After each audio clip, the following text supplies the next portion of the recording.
I do believe we're live. Right, who have we got? Let me go back to the top. Who was first? I was. But other than that, it was Deb. Hello, Deb. Hello, Debbie. Jonathan.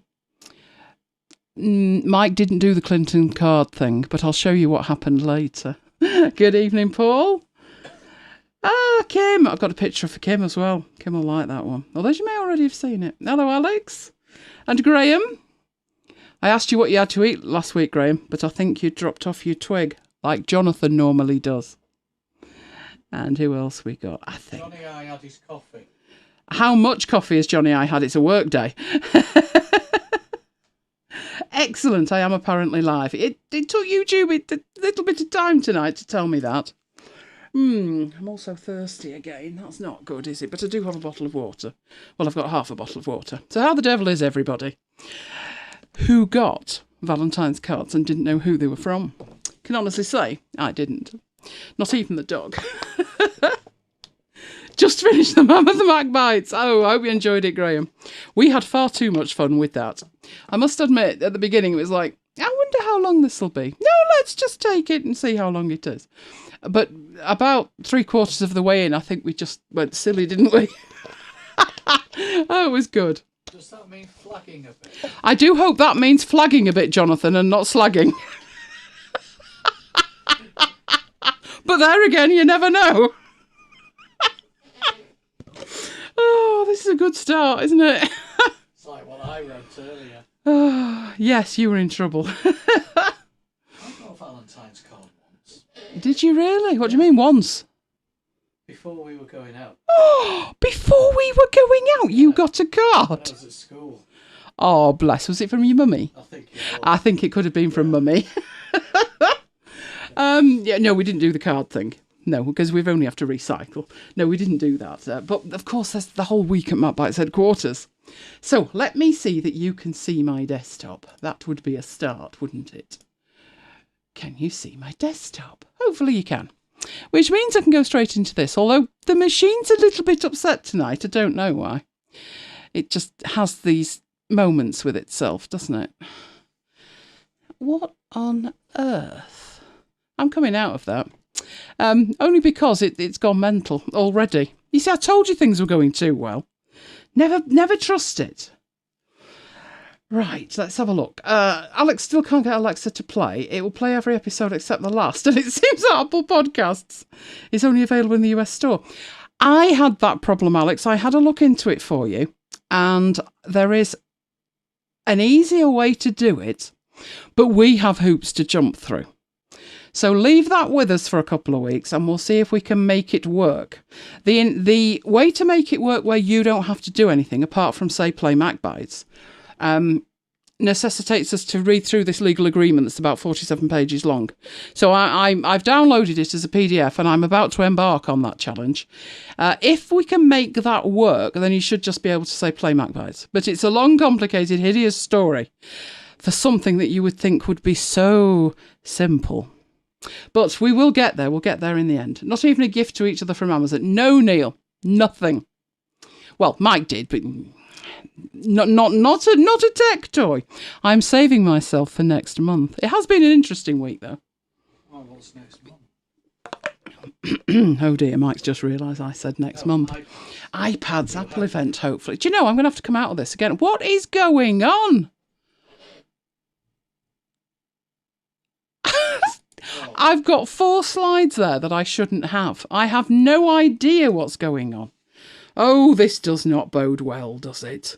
But never mind, let's get into it and then we'll see how bad it goes. Probably from bad to worse. Right. Happy Valentine's Day to everybody. So you've got a Valentine's from us. Oh, you see, he's quite happy now, is Mike? He's quite happy. I definitely have some weirdness going on here, Mike.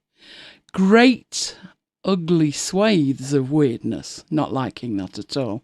It's doing weird stuff. Now I can't even see what that slide is. Let's go straight to that one. Whee! So, as you can see, we've got loads tonight. Loads and loads. But most of it, little bitty things at the beginning to show you and explain. And then some demos. Now, let me think. Two of these demos are requests. So it's always good to send your requests in. Now, before we get going, and we would be getting going if this was working right, don't forget to make sure you enable the high def button, otherwise everything will be fuzzy. We do broadcast in high definition, so make sure you've got your high def set in the lower right hand corner. Right, so what have we been up to? I thought it was going to be a quiet week, silly me. Started on Sunday. You should know what we did on Sunday. You should do. We were plotting and we were planning. A return to the studio was imminent, and indeed it was. So, Monday. Yeah, now, if you live in the UK, you'll have a shrewd idea what Monday was like. Smidgen on the wet side. We were flooded again. That's nearby, about a mile away. So, luckily, not our front garden. But as you can imagine, it made travelling a bit on the tricky side. This was very close to us. This is the end of the motorway near us, or as we call it, the canal, looking at it. Little bit further away from us, but not far, about 2-3 mile, is Older Manchester. And this was a bridge over Older Manchester. The river is about 8 foot over what it should be. But we took the wise manoeuvre. We had a much better plan than venturing out in all of that. We stayed in Monday night in the warm and safe cocoon of MacBites headquarters and recorded an epic episode of MacBites. As Graham has pointed out, it was indeed mammoth. It was the longest episode ever. Good evening, Simon. And then we went into Tuesday, because at that point we'd already recorded it. Oh, magic needs to be made with it then. But Tuesday, bit of a stressor for me. This bit of a stress happens once a year. This is because I do not want a new car, and it was MOT day. Now, for the rest of this to have any meaning, you need to understand that my car, I'm not interested in cars, could not be less interested. So my car, old as the hills, it passed. Yes! First time. In fact, when I rang them, because I took it in because I was going out to lunch, and as I took it in, he said, we'll call you at 11 o'clock. I said, fine. Anyway, by this stage, it was 12 and I hadn't heard. And I said to Mike, do you think that was good news? Because if it was bad news, they'd be on the phone telling me how much they wanted. Anyway, I rang them, gave them a quick call. And he said, oh, we were just talking about that. I was just going to ring you. It passed. But not only did it passed with flying colours. I'm like, really? My car is 21 this year. And he passed first time, so I was very happy. So I went to pick him up, and then I went out to Sam's Lunch. Now, if you're wondering what Sam's Lunch is, it's a local luncheon club that's been going for a good few years. Sam, sadly, is no longer with us, but he used to organise it, and that's why it's called Sam's Lunch. The talk this time was by Stuart, and Stuart sometimes joins us in the chat. It was a fascinating talk, but now you're looking at that and thinking, what? It was all about secret Manchester and stories from way back when in Brooklands, which is very close to where we live. So there was a tale of a mummy. It was a brilliant tale, it really was. So it was a great talk, had a fantastic afternoon. But then I had to head home, didn't I? Because there was business afoot. Yes, we published MacBites that evening.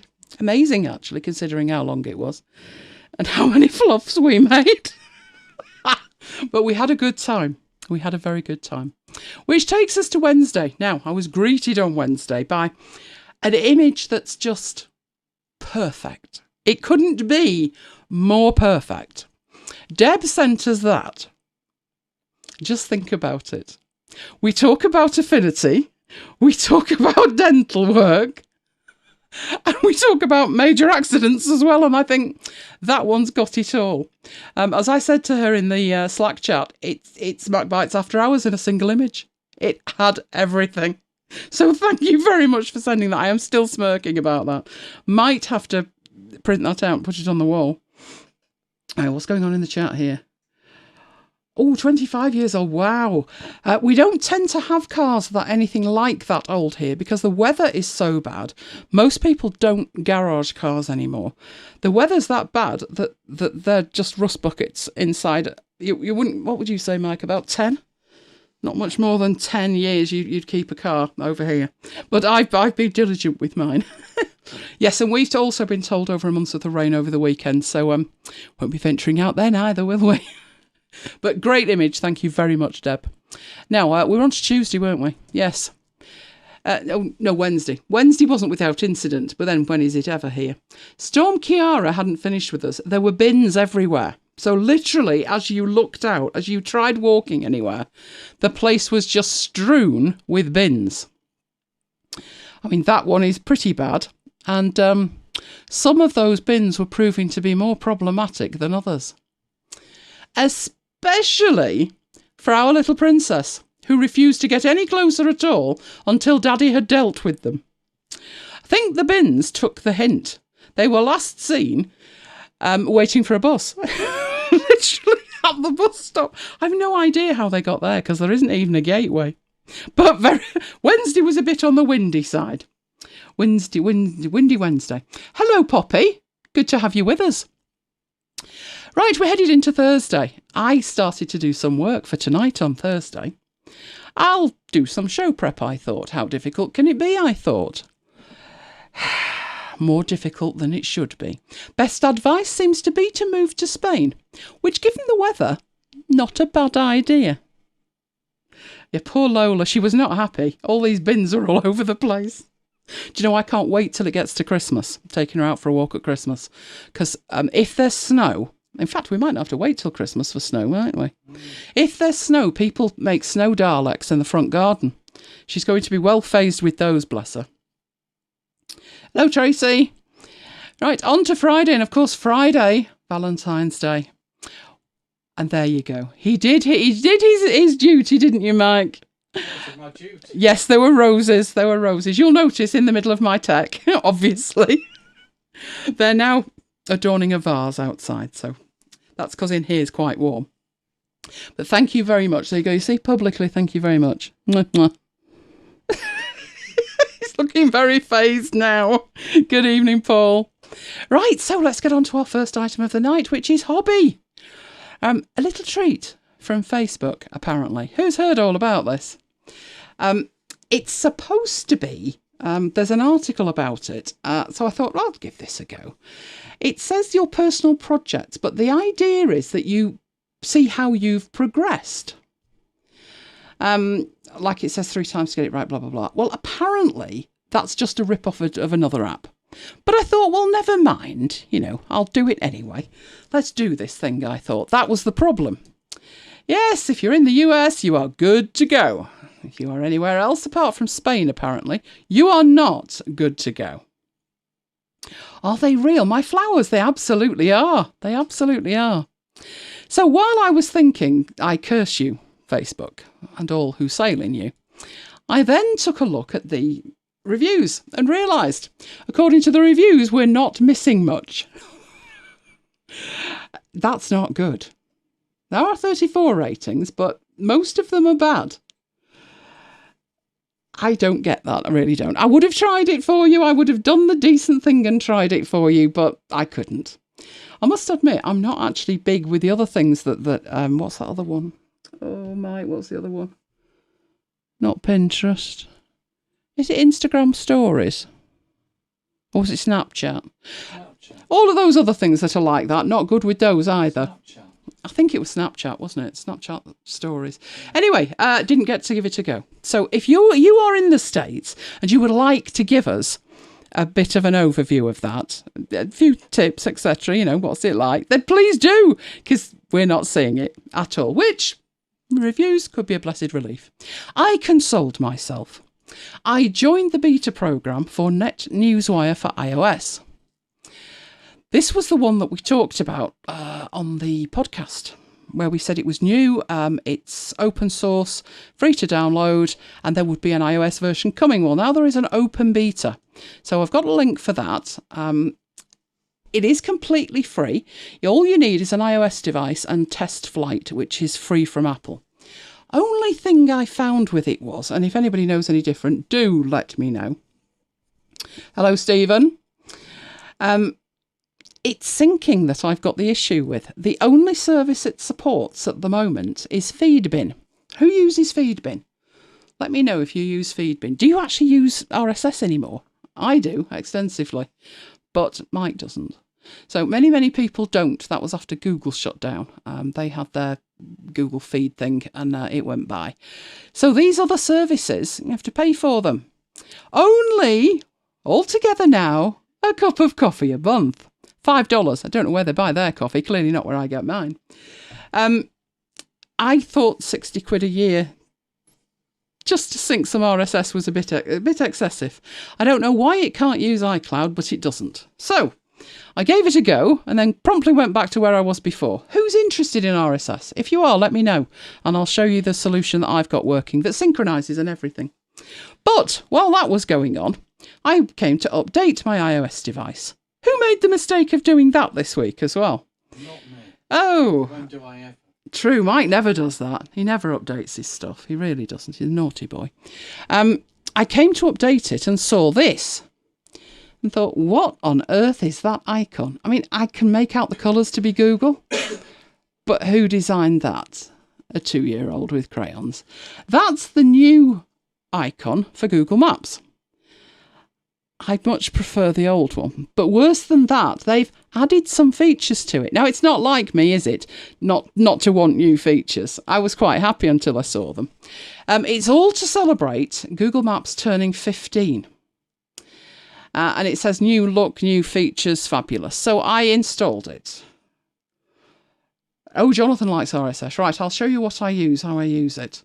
Yeah, Google destroyed RSS. They really did, which is very sad. But, you know, it's still there. You can still use it. You just have to put a little bit more effort into finding the stuff that works.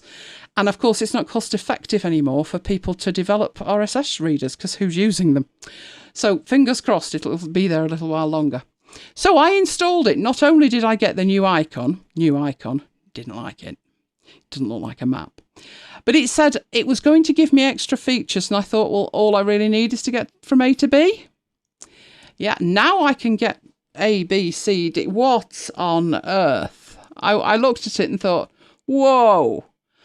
I just want to kind of tap at the top. I don't want to try restaurants or coffee. I'm not looking for restaurants, groceries, ATMs, bars. We don't even call them ATMs, do we? Most people say the hole in the wall when you're looking for an ATM. Taken literally the other week down the road. Yes, it has been known that they've been ripped out and they've left a hole in the wall. And what on earth's that floaty thing at the bottom? Exploring sale. I don't eat Indian. I don't eat Italian. I don't eat coffee and dessert either. Could I get rid of it? It's hideous. It's trying to do too many things. I would much rather have a much cleaner interface, which is type in where you want to go, you're done. I think I spotted that. It's too much. It's overkill, that lot, to me. Yeah, there we go. I've got the same thing. Oh, Mike's actually updated his just let me lie down a minute. He's updated his phone. I didn't. Well, I didn't have all that, and now I have, and I don't like it. Explore Altrincham. Mine said Explore Altrincham until I moved it fractionally. I was heading over to United's training ground, at which point it said Explore Sale. So that's another problem. It clearly thinks that we're in Altrincham and we're not. We're in Sale. Oh, dear me. So, no, I didn't like that either. However, something that did float my boat. We talked about Vivaldi last week, and there has been a major update, and it's rather nice. It's rather nice. Their big feature, now this feature was already there, they've just tweaked it to make it better, was pop-out video. So the first thing they've done is make it better to watch pop-out video. And I thought that dog had a distinct look around the nose and mouth of Kiva. Colouring's not right, but round the nose and mouth. It's a little bit like we talked about with Firefox a few weeks back. Basically, the only difference in the interface is the button's not blue and it's at the top in the middle. Other than that, it does the same thing, so I'll show you that. Then there was light or dark themes. More than just choosing between themes, there was a lot of options that you had for it. A real lot of options. I was surprised. There were options there I just did not think that you would even need. And the other one was focusing elements in the interface using F6. And I thought, why would that be thrilling? Now, I don't use the mouse unless I have to. I'm a keyboard person. And these shortcuts actually work really well. because F5 and F6,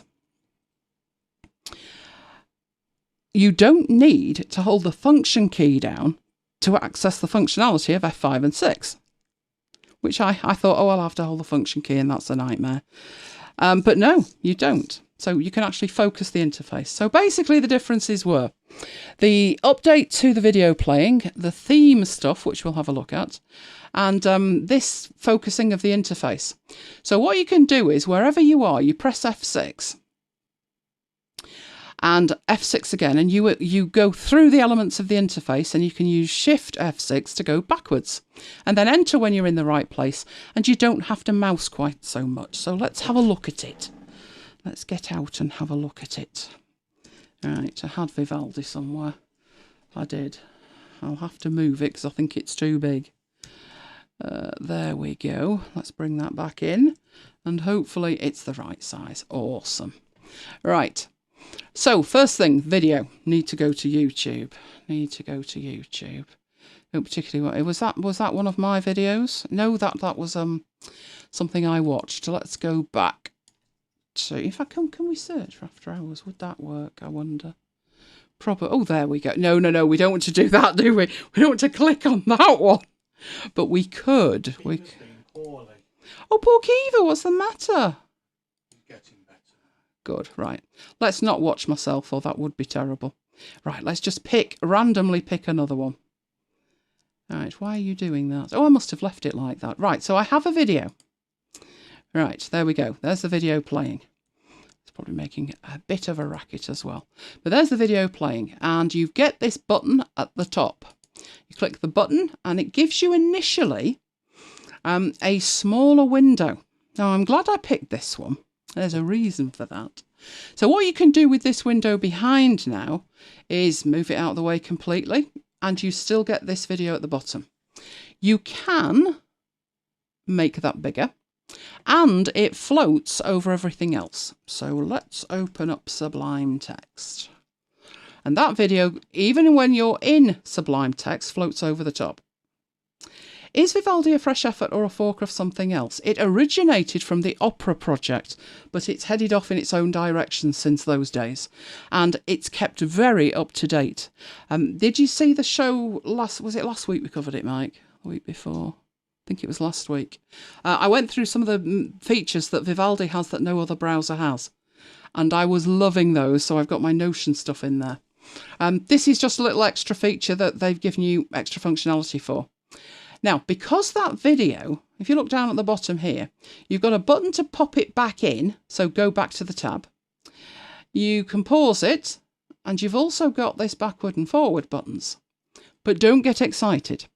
Those back and forward buttons are not there unless the video is part of a playlist, which, if we go back to this video up here, make it a bit bigger, that one is part of a playlist. I can't quite tell what playlist it is. Probably my Affinity playlist. And that's why we've got these buttons to go forward and back. That should take you through to the next video. Although, having said that, that's not one of mine, so it's obviously somebody else's playlist. Interesting. That's not one of my playlists. And I'm at the beginning of it, but never mind. Right, so that's what you've got with the video. Now, you can either close it, in which case... Hello, Deborah. Oh, I hope the move's gone well. You can either close it from there, or you can pop it back in. If you pop it back in, it carries on playing. It just pops it back into the window, from where you can pop it out again as and when needed. The idea is, so let's minimise that you could have your video playing and you can make notes while you go. Or, as Mike tends to do quite a bit, watch the match while he's doing other things. So that's the idea with that one. That's quite handy. Right, let's bring Vivaldi back. No, not that one. It was that one, wasn't it? There we go. And we'll pop that back. Oh, good grief. That caused a calamity last time. Right, so it's back in the window. Right, the other thing that you can do is bring up the Vivaldi preferences. And in here, you need to, we'll look at the theme, the appearance first. You've got things like animation and how you open a tab and what they look like. Do you show the status bar? Is there an overlay? Do you hide the status bar?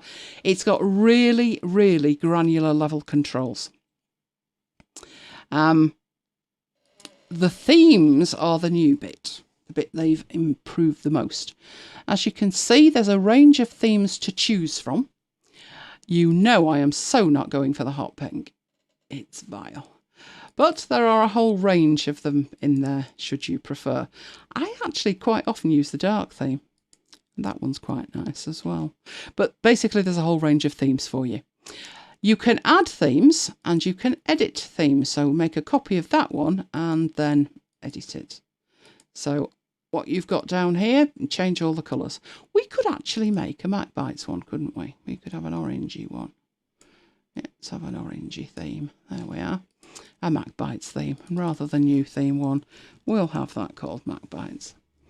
And our highlight will probably be darker, but never mind. So, now when I said this is incredibly advanced, what I meant was it never struck me that I'd want to schedule the use of themes. And then I thought, actually, you know, if it was a light theme during the day and you wanted to switch to a darker theme, that might make some kind of sense. But at the moment, there's no schedule because I'm not doing it. If you use the operating system themes, when you go through the day and it gets darker and it goes to the darker theme, it will follow the operating system. But if you want it on a different time schedule to that, then you can actually go into here. And you'll notice it knows it's after 8 o'clock. But if we do that, then it comes back to light. So you can decide when to have it light. At the moment, it's probably getting dark here about 7:30ish, I would say. So it goes straight to dark mode, which is quite nice. And I'm never seeing 7:30 in the morning, so I don't care at that point. But, so that was one thing, the fact you could schedule the themes. But the other thing was this Philips Hue theme integration. If you are the uninitiated, Philips Hue is a smart lighting system from Philips. We have one Philips Hue bulb. We went for cheap for all of the rest. Now, to make the Philips Hue work, you need either a hub from Philips or you need a smart home device that's capable of working with the lighting system, which an Amazon Alexa is. So we do it that way. We don't have a Philips device. But if you did, now it says it requires a Philips Hue lighting system. I don't know if it would work with Alexa. Let's have a look. Let's see if it'll find it. If not, it's going to have to be a Philips bridge. And I can tell that IP address not right. No, we can't get rid of that. Just have to try and find it. I don't think it's going to find it. But if you do have the Philips devices, maybe that would work. Jonathan, didn't you have something bulb related a while ago? Was that a Philips Hue? It's going to have to be a Philips Hue by the look of it. They are one of the best systems. They're just one of the most expensive. But that's what I meant when I said it never crossed my mind. There's options in here that I didn't know that I would think were useful, basically. It's amazing. It really is. The depth of it's amazing. And what was the other thing that it had? Oh yes, the tabbing thing. So let's make a few more tabs and show you. You're on the first one. You press F6. And where did that take me? There we go. It's highlighting as we go. It's going from the tab at the top, tab into, so F6 into the address bar, F6 into the next one, then into the search, then back to the top. And if you use Shift and F6, you go backwards through it. So it's just a way to navigate if you are more of a keyboard person than a mouse person. My favourite feature, still there, not changed. That was the dual thing.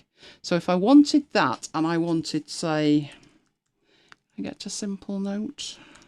Is it simplenote.com? You're going to log me in, or are you going to be awkward? Oh, you would be, wouldn't you? Oh no, I can't do any of that. Right, okay.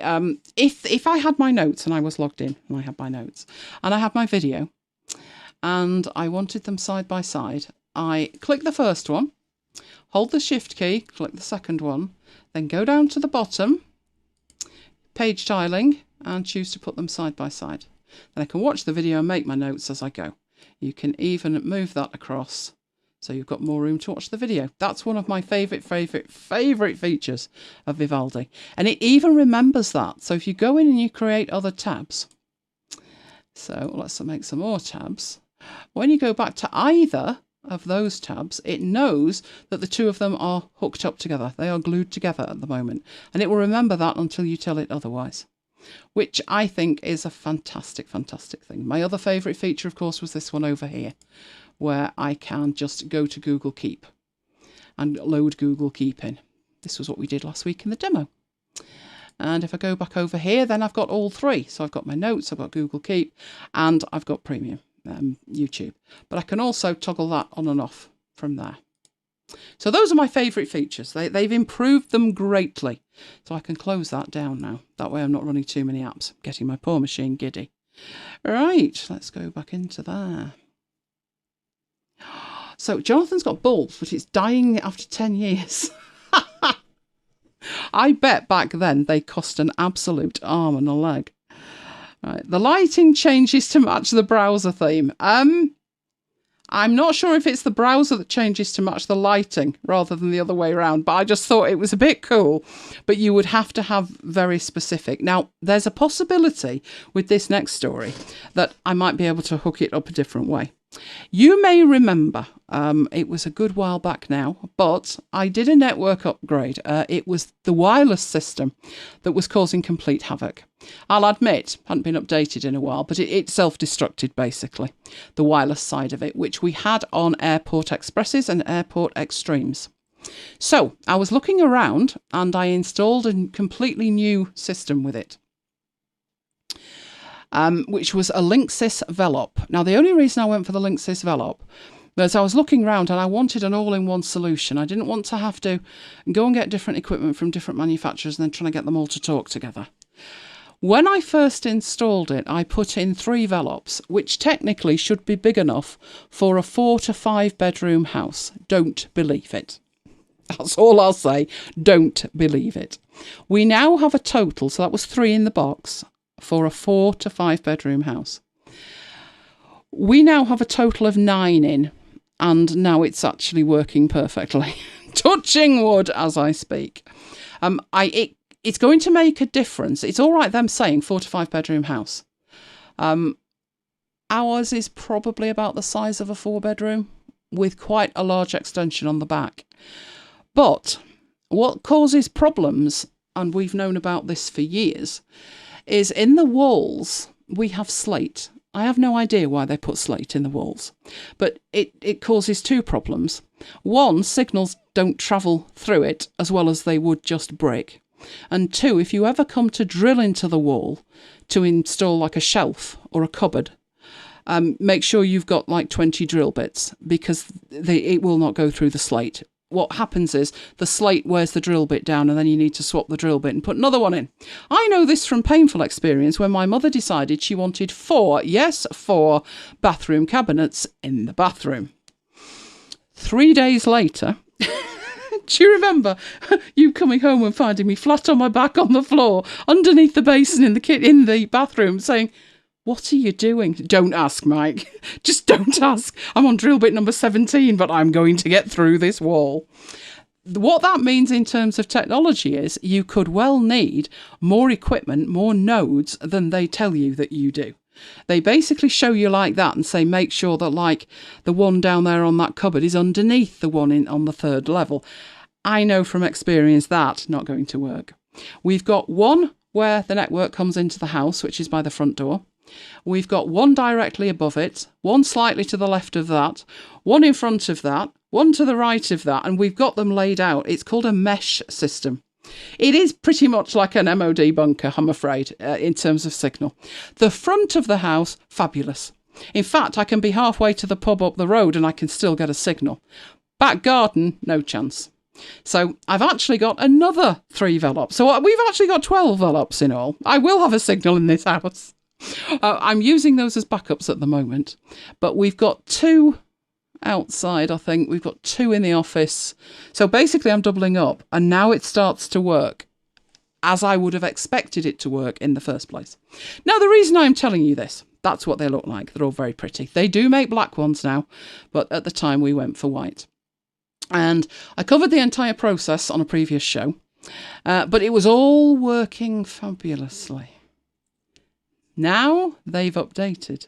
Now, before we start to panic, because that was my first thought, honestly, I intend to leave it all alone now until there's a crisis. But there was an update from Linksys, and it says that this was yesterday. HomeKit support is coming to Velop routers in the next several days. Now, I have no idea what that means since I don't have any HomeKit gear, but I'm supposing it's something to do with Siri. But as you know, Alexa runs everything here at MacBites headquarters, much to MacBites Siri's annoyance. But it's handy to know because Apple have discontinued their own networking solutions. So what should happen in a couple of days, and when it does, I'll make sure I document it all, got screenshots and stuff, of what actually happens with the updates. Now, my kit is set to update automatically overnight. So once it gets to sort of 3 in the morning, the Velops disappear and then update themselves and come back on. It's only an option, and it's only with the tri-band versions of this. But I was quite happy because it means instead of the kit that I had, and I was quite happy with it, you know, as long as it was working, Apple kit was fine, but it started getting flaky. But the bit about this that made me quite happy was at least the kit that I've already bought, and we've had them about a year they've been installed, maybe a little bit more. I think we installed the first 3 not long before we started after hours, and then felt, yes, it's going to need more. They're working, but just for more stability, they're going to need more. At least they're still getting updates, and they are the latest model. I did have a bit of a hairy moment as I was checking that the ones that I had were the ones that were going to get the update. I copied and pasted the number of the one that was getting the update, and I pasted it into my purchases at Amazon. And nothing came back, and I thought, oh dear, mine's not getting the update. And then I remembered, although I'd bought them from Amazon, I bought them from Amazon on Prime Now, which is a mobile app. And the stuff that you buy on Prime Now doesn't come through to your normal Amazon account. So I dived into Prime Now and checked the number, and they're exactly the same. So I should technically have an update that I doubt I'll be able to use unless I buy more kit, which I'm not going to do because the Alexas just work. But I'll keep you updated as to what happens with that. Now, also this week, Notion's February update. Notion tends to update every month. And yes, I am a major shareholder. Well, actually, I just keep giving them money, Neil. I did look at Synology. I can't remember why I made the decision I made, but I did, and it's working, so that's fine. So Notion tend to update every month. Last month's update, not that fabulous. We got another question. Did you try Powerline, or doesn't the electrical circuit spanning different floors? The reason that we leave Powerline alone here, Simon, is historical. We're in M33. Our postcode is M33. And that's Sale, the whole of Sale, which is sandwiched between Manchester and Chester, basically. And many years ago, we used to have quite a lot of power problems. So all of a sudden, the lights would dim, or there'd be a power surge on something and a kettle would blow. And we had it wasn't just us, it was reported across Sale. So whenever we were putting devices in, they'd go on power surge protectors and all kinds of things. What we discovered a little bit later was that the entire area was on a part of the grid known as dirty power. I have no idea why. We can see the power station from the window. There's a power station at Carrington, which is about half a mile away. Maybe we're too close. Maybe that's what the problem was. But it was well known with the electricians when they came out to sort you out. It was like, well, you do know Sale's got dirty power, don't you? So we don't tend to use power circuits for anything but power. It probably wouldn't end well. So no, I've never done that, but that's why. The amount of kit that I had blown up. I had a scanner, bought this new scanner. It lasted 2 weeks, and then there was smoke coming out of that. It's just the way it is around here. So no, we left that alone. So February's update. February's update, a little bit more exciting than January. What we are promised, 3 main things. An increase in speed, useful toggles. Now, I thought the toggles were quite useful to start with. And whimsical blocks. Yes, I wondered too. Now, I obviously can't demonstrate how much faster it's going to be. That's what they tell us. That's what they're saying. I've noticed the search is much better. It's more accurate when I type things in. It gives me results faster and it gives me more accurate results without me having to get more specific. Navigation between the pages, well, we'll see, won't we? But that's what they're reckoning. Now, the other 2, let's actually go and have a look at those. So, shall we see it in Edge or Vivaldi, one or the other? Right, that's actually mine. So that's everything that we're doing right this second. So what was the first one? The first one was toggles, wasn't it? So should we go to the bottom of that?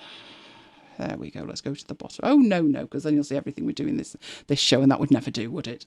I'm just going to get a new page. That would probably be far quicker. Right, so test page. Right, toggles, how toggles work. Toggles are fantastic. We have taken to using toggles much, much more. But you create a toggle with that symbol, which is the greater than symbol, and a space. And it automatically creates you a toggle. So let's say this is stage 1 of a process. And we go down and we go to stage 2 of a process and stage 3. And you're wondering in what way they've made that any use at all. Well, let's say we're still contemplating stage 1, but in stage 2, we're going to put in a few steps. So step 1 and step 2. And fold it up. And now you should be subtle, I'll grant you, but it is actually useful. And what it is that the triangle, the disclosure triangle for stage 2 is black because there's something in it.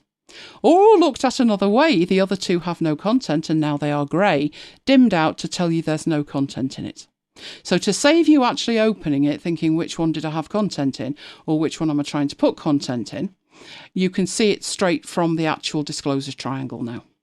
So that's the improvement they've made there. What I found was funny with that was I was working last night and it must have automatically have updated and not given me a notification. And I'm gazing at those thinking, that's cool. I haven't noticed that before. And it was much later when I found this page that said, you know, we're about to update. These are the updates. And I thought, I'd already noticed that. Why didn't you tell me? But that's the first one. So it's just easier to work with that. Now, I did have a question from somebody, which was, when they're working with disclosure triangles, they don't like them. They don't like them because they do that, and then when they do that, they go on to stage 5, and they don't get an opportunity to put anything in stage 4, because as soon as you do that, you get a new one. The trick is to hold down the command key and open it up, and now you have an empty toggle that you can toggle into. So item 1, item 2. There you go. So they are actually quite useful. What I've tended to do with them is not just put items in like that. It doesn't make sense to me if I've got only a handful of items to start hiding them in that way, because I'm not saving much in the way of space. But let's say that I wanted to put in a list of projects or something. And that's probably, let me just make this page wide, full width, right. Let's say I want to look at projects. Now, we've all seen my project stuff before, haven't we? There's an entire table of projects. Here are the projects in a board. There's all my projects. So what's happening, what's not happening, what should be happening, basically, in there. Now, if I wanted to include some of my projects in here, then I will put in a linked table. So create linked database, choose projects, which would be the ones in capitals, and it will pull in all of the projects in that view. Now, I may want to see it in that view. I may not want to see it in that view. If I want to make it a gallery and it all pretty, I can go into a gallery view there, make a new view for gallery. It will, now, it could be prettier, couldn't it? Could be prettier. Other one was prettier. By default, it shows you the content, but you can go and change that. So card preview, you can have none, the page cover, the content, or a field. This is a field from the actual data, and I've got one called cover, and there it all is. Now, the problem is, it's overwhelmed. So let's have a look at what projects are active. Well, you can do that with a filter. So we could filter out some by saying where the status is not on hold, and the status is not complete. Right, so these are active projects. That's a bit better, but not quite. Not perfect. There's still too much there. But what you can do with a toggle is open that toggle up and drag the entire database into it and fold it up. And that's what I actually do. So I would say available projects for that one. Other ones that I have are, well, let's have a look in here. What do I have? They should all be folded up. I have my active stuff, but down the bottom, I have my active project list, which is in there. I have my master project, that's everything. I have master tasks, active notes, master notes. So my active notes wouldn't be that many, just a handful that I've been working on. But my full notes would be a lot more. You see that from the time it's taking to load that in. So that's what I've started using the toggles for. So I quickly have access to a lot more information, but I'm not faced with overwhelm at the point of looking at it. So the fact that they've worked on those, that's pretty cool. I'm liking that. Right, what was the other one? Remind me, Mike, what was the other one? What else did they do? I need to go back into my Prezzo and have a quick look. What was it? Oh, yes. It's not surprising I couldn't remember. Whimsical blocks. Yeah, I was quite excited. I really was. There's a link in here where you can go and see what's new. So if we go on there and you click on what's new, it will actually tell you and show you. Right, problem with the whimsical blocks were they sounded fabulous. Embed a whimsical board into any Notion page. And that can be a flow chart, a wireframe, sticky notes, or a mind map. And I'm like, ooh! And then I realised it's a third-party service, which needs paying for. Who knew? I certainly didn't know. I'd never heard of this before. But there is a free one, so it does quite a lot. And if we go to pricing, where was pricing? This is where I headed first. Pricing. Right, you can get 4 boards for free. Other than that, you need to pay £10 per user per month. It's a subscription. Oh, here we go again. And then you can create these things. So I then went through and had a look at what they were actually like, and it does look amazing. But at that price, we're going to need that subscription manager, aren't we, Mike? So that's the flowcharts. We see the other one. I did look at some of these. This was the one I took a look at and I thought, that's actually incredibly good. That's incredibly good. Let me zoom out a bit so you can see the whole thing. That is really nice, but can't justify that just for a few pretty diagrams. I'm afraid not. So that was where's the other ones? Sticky notes. Let's look at that one. Now, that one, I thought I'd probably use the board view. I mean, it's very similar to like a Kanban. So I thought you're just duplicating it. So not particularly for that one. Wireframes, I could see the benefit of wireframes. I very much could. But I think you'd have to be all in with a development team for this to make any kind of sense cost-wise, to be honest. What a whimsical idea indeed. I'd never heard of it. I really hadn't. Now, mind maps I do use a lot, and they do look very nice. These are actually alive, so you can fold these up and add items to them, etc. go places, which it was nice. Oh, yes, I wanted it then. I use MindNode, and MindNode looks very similar to that, but obviously this is working in a browser, and you could embed it. But still, it's £120 a year. It would have to be amazing to do that. And that's per user, so if you wanted to share with Mike, then you can double that. So I think I'm going to give that one a miss. But if you have an account and you want to do it, then all you need to do is to start typing Whimsical. And you will then embed the URL. So you literally just copy it and paste it in. I use OmniGraffle as well, Simon, although I've moved basic stuff to diagrams. It's just far faster. I think it's their way of extending Notion.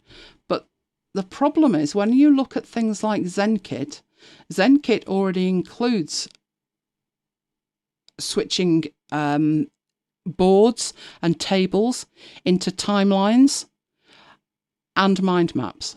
So that's not the solution I want to see from Notion. I want to take the data I've got in Notion and be able to diagram it in Notion, not go out to a third party, because all you're doing is embedding it. I mean, you can already embed Google stuff. So no, not a thumbs up for that one, I'm afraid. It's bizarre, isn't it, that I'm quite happy with what they've done with toggles, but no, not the Whimsical thing. Who uses Whimsical? I've never heard of it, so I can't imagine there are many people that are using it. But that could just be me. You ever heard of it? No. There's so many of those services that provide that kind of thing. And I've used a few, but the trouble is they're all subscription. They're here today, they're gone tomorrow, and I can't be doing with that. I don't want to come back to my notes. I mean, I have a standing joke with Mike. I actually have a presentation folder. So if I type pres, it opens my presentations folder. This is a local drive. It goes back to the year dot. So I've got my Affinity Designer for iPad from 2018 in it. The reason that I don't have more recent stuff in there is because I moved my stuff into iCloud so I can get to them on the iPad. But they'll come in here eventually when they come to retire. And it's been a standing joke with Mike and I that, I want to be able to go back and back and back and back to one of the first presentations I delivered to a group of my peers in 2004. And I want to be able to go into it, and I want to be able to open that up. So let's duplicate it because it'll update the date. So obviously the last time I opened it was 2009. Heaven knows if this will actually open up, but let's have a look. And I'm actually already running Keynote, so that'll get it giddy. But, I can go into that. It says I've got missing fonts, and it's telling me what fonts I'm missing. But what I've actually got there, this was when I was Opera evangelising, and it was all about security in browsers. Oh, my word, 16 years ago. But there you go. 2006 when I last updated it by the look of it. But I need to be able to go back and I need to get that information. I don't need that locked up in some kind of system that I don't pay them anymore and now I can't get to it. There's a whole thing there about the presentation life cycle, but that's a whole different business. But that's why I don't jump in with these services, because they might not be there tomorrow and then all my data's gone. I want to see that from Notion. All right, so those were the three things that Notion had to tell us about. At which point I headed off to look at something else. It's completely free. It is an app written by one of the bloggers for the Mac blogs. And basically what this thing does is give you a direct link to the status of Apple services. So you see you've got TestFlight. TestFlight's got a problem. Developer ID Notary's got a problem. And other services that are in there. So, like you think, I'm sure iCloud Drive's not working, then you can go there and you can search for the service and it will tell you straight from your taskbar. So obviously I did the decent thing. And I headed off to where you can get it from, which Michael put in there. It's gumroad.com/l/statusbuddy. And I came across, I downloaded it all right. It's free, but you can make a donation if you want to. But I unzipped it, I downloaded it, unzipped it, I was all there ready to install it, and it needs Catalina. Yeah, that's not happening because the machine's not broken. And until the machine's broken, it's staying exactly where it is on Mojave, where it's quite happy, and so am I. So that's going to have to wait a little bit longer. But this is the page. So if you've ever used Gumroad before, you'll know exactly how it works. But you can name a fair price. Now, if you just want to try it, you just put 0 in and then hit I want this. And it's got very good reviews so far. Gives you a little bit of an overview about it, and you can download and try it. So let me know how many of you are on Catalina, because I'm not on Catalina. It's not happening. So that was the link that Mike pasted in. If you want to get it off that QR code, feel free. I'd love to hear how it is. I can't imagine why something like that can't work on Mojave. That seems a bit off to me, but that's just me. Maybe there's a technical reason. I don't know. But let me know. Are you on Mojave? Are you on Catalina? Do you know I've got a mate that's still on Tiger? And you know, I have to think he's not wrong, really, is he? Because that one worked. You know my Zenith, Snow Leopard.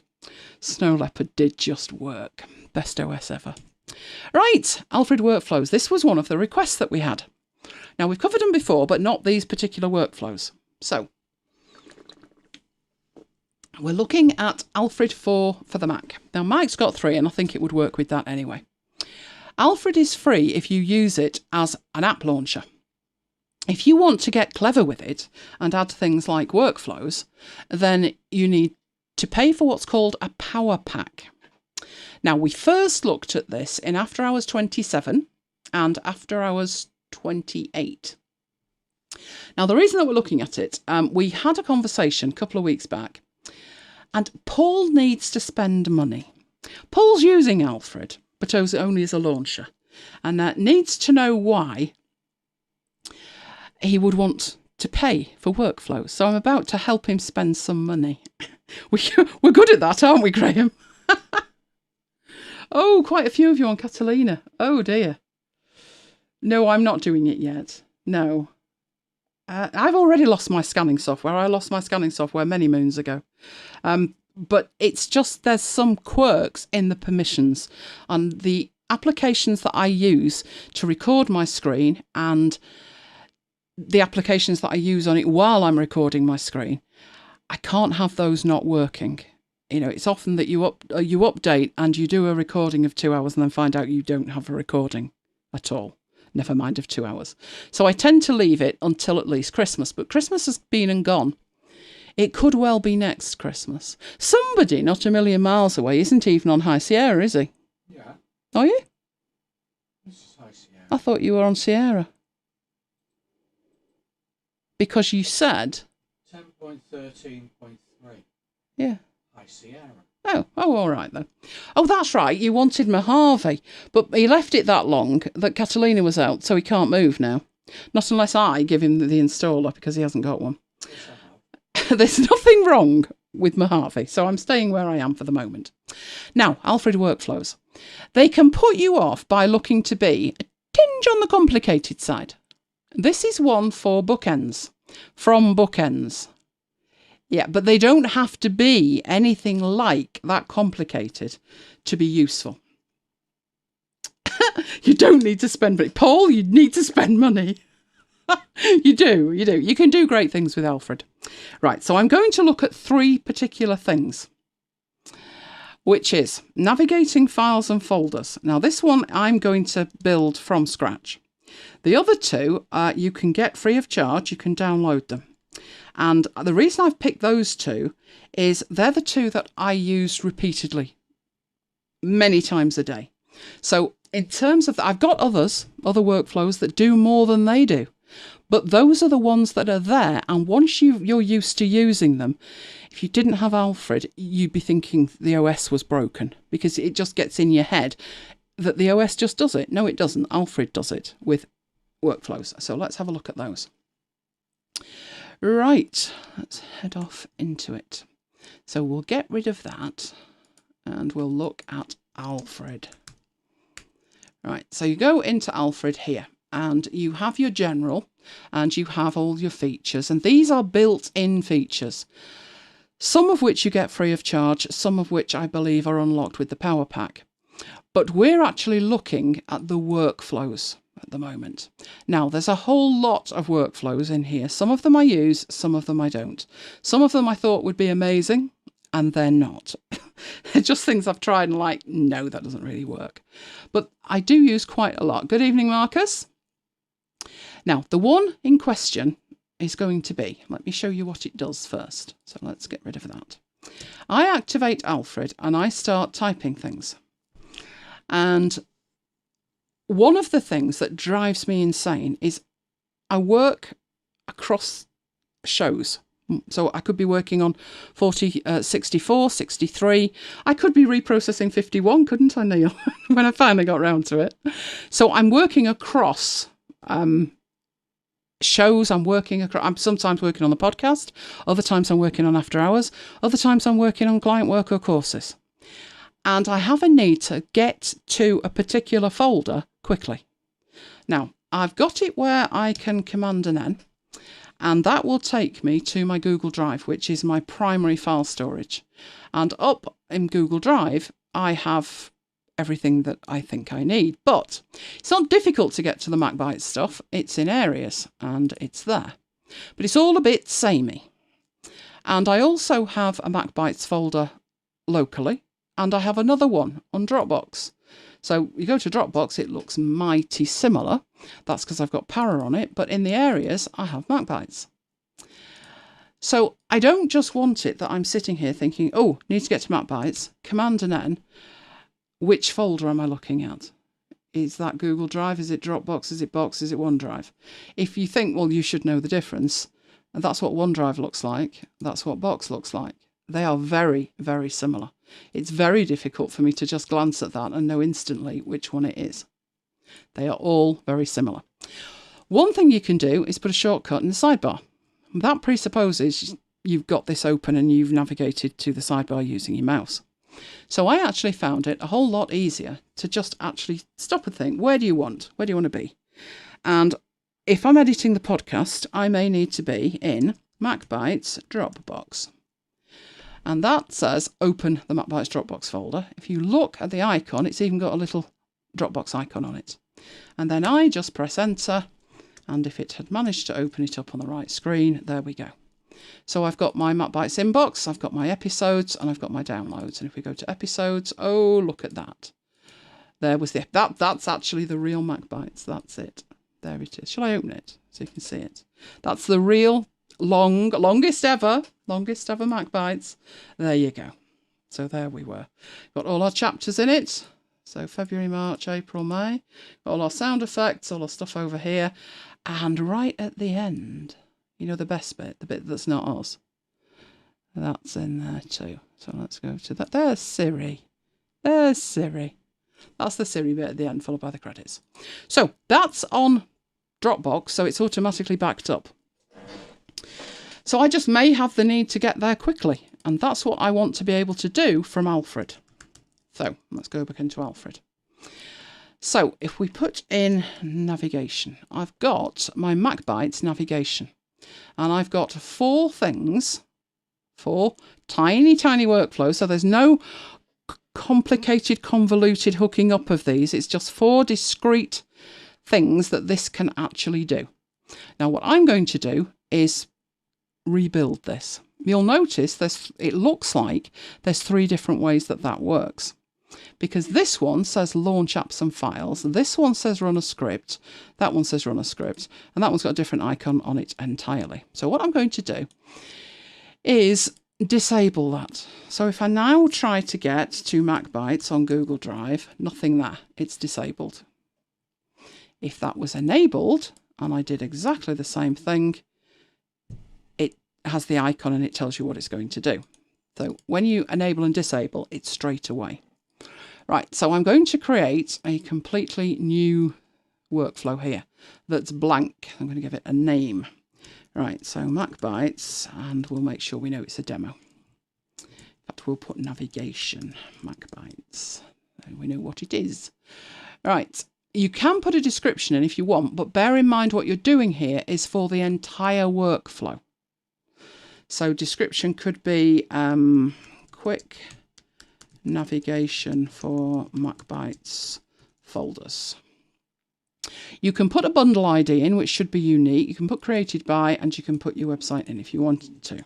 So we can certainly put that in there. Right, and a bundle ID would be something like com dot and then a unique identifier. And what was that at the end? Yeah, example. So this would be MacBites navigation. You'll notice I have it auto-correcting MacBites to a capital M and a capital B, which will do us no good here, so I'll convert them back. Now, the only other thing that you could put in at that stage is you can specify a category for it. It would probably be productivity, if anything, and an icon. You can actually put an icon in for that, which is why I have PicSave open. There are my icons. Now, actually, none of those icons would work for the bundle. That one might. It might. But I have show art, which would do nicely because that's the MacBite stuff. So just drag and drop that in there. And create. And all you've done at that stage is create the framework that we had in that one. So now we need to create those. So I'm going to add in there, you always start with a trigger. Something that makes something happen. And most of the time that's a hotkey. Or maybe not. Because you've got inputs as well. Now, if you say a hotkey, when you use a certain key command, it will make it run. But if you think about it, that's not really how you usually interface with Alfred. You usually use a keyword. And then there's something to see, isn't there? So tell it what the keyword is. Now, I've decided I'm going to put F for folder before all of them, and then it'll make more sense to me. Folder, MacBites on Google Drive. So I will remember that that's what that is. It doesn't need an argument. You could get complicated with it and make sort of if then else's, but actually it doesn't need it. There's no argument. So we'll take that away completely. And good night, Simon. You can put a title in. So that's basically what it does. Open MacBites folder. And then you can put more on that if you want. MacBites folder on Google Drive. Right, now you've got an icon that you can put up there. Well, if you don't put an icon, icons, if you don't specify a different one, it will use the icon of the entire workflow. So if we go and do that now, MacBites Google Drive, oh, we've not put anything in there yet, it won't let us see it. So what I'm going to do with this one is I have one for Google Drive. So I'm going to drag and drop that icon into there and then save it. What we've got at that point is a keyword. And you can see it will take, that's the keyword we've put in. It will show you the icon and it will show you exactly what you've typed in. Open MacBites folder was the top line and the second line was the MacBites folder on Google Drive. So far, so good. It won't do anything because we've not told it to do anything yet. But it's that simple to get going. Right, we then need not a trigger, not an input. We need it to do something. So if we look at the actions, launch apps and files, that might work. Reveal file in folder, depends if you've given it a file. But that one should definitely work. So we'll put that one in there. Now what you need to do is go and find the folder that you're after. So we know that that's Google Drive. We know that MacBites is there. If we drag and drop MacBites into there, that's all we need. Now, will that run? Well, we can go up there and it remembers for about 30 seconds what you typed in. And no, it doesn't do a thing.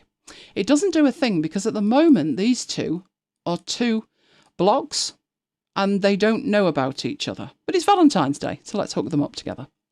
Right, you need to use this nodule on the side and pull it across. And now they are hooked up together. So when you use the keyword, it will perform the action. So let's try again. Now to make that sense, we should get rid of that, shouldn't we? And we can actually get rid of Alfred as well. Do that, it opens up, and it opens up to the MacBites folder. So when I'm working, I commit those to memory. I really do. Another one that was driving me card carrying insane was I was trying to get to, if we go to iCloud Drive, and then I have to go find it, Keynote, we go into Keynote. You'll see in here I have that, which is a template. Now these are sorted by date. Otherwise, it would make a lot more sense, wouldn't it? It would be down the bottom there. So these are all the Keynote files. But this one, if I bring up its properties, is a stationery pad, a special kind of file. And what that is if I double click it, it will make a new copy of it. Now, to do that, I'm going to have to come out of this. So there it is. And if I open 63, it will open 63. And it's opened it on the other screen, but trust me, it's opened 63. Why it's made a copy of it, I have no idea. Mind of its own, clearly. Mind of its own. But it's done it. Now this one here is a template. So when I open that, I get the template there. And if I Command and S to save it, it's saving it with that name. But then what I would do is, so let's actually do it. Let's make a new file. So let's say we're doing 65. Why am I not doing 64? Because it's already done. Right, and that would be 2020. It would be the 20. Are we going on the 28th, Mike? Is 65 on the 28th? Let's assume it is. See how fast he can find out. He's fiddling on his phone now.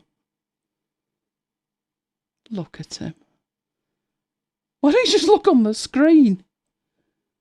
Never mind. Let's assume it is. I've not got all night, Mike. Right, so because it's a stationery pad, it makes me a copy. And that's what I actually want to see. There it is. I can't do that if I open up the file. I then have to do a save as. So I actually want to get to my Keynote file, or the folder containing all my Keynote files. And sometimes the Finder remembers, and sometimes it doesn't. It's as simple as that. But in Alfred, I can fix that problem. So let's look up our Navi again. No, over here. Now, which one did I put that in? Probably navigation. I've got lots of these, as you can see. And at the bottom, F Keynote launches apps and folders. And if we go into that, it's my Keynote documents. So if I say F Keynote, folder Keynote, it will open it up and I can just double click whichever one I want, which is exactly what I want. Right, let's go back to our demo ones. What else did we need? Well, we've got the Google Drive one. We need a Dropbox one. So let's go through the entire procedure again. Input a keyword, which is going to be folder, MacBites, Dropbox. No argument needed. Put in there what you want. So open MacBites folder. MacBites folder on Dropbox. Then, of course, you need your pretty icon, which is one I did earlier. Pretty icon. Come on. Drag down. Let's get the pretty icon. There we go. Pretty icon. And save. That's half done. Now we need the other half.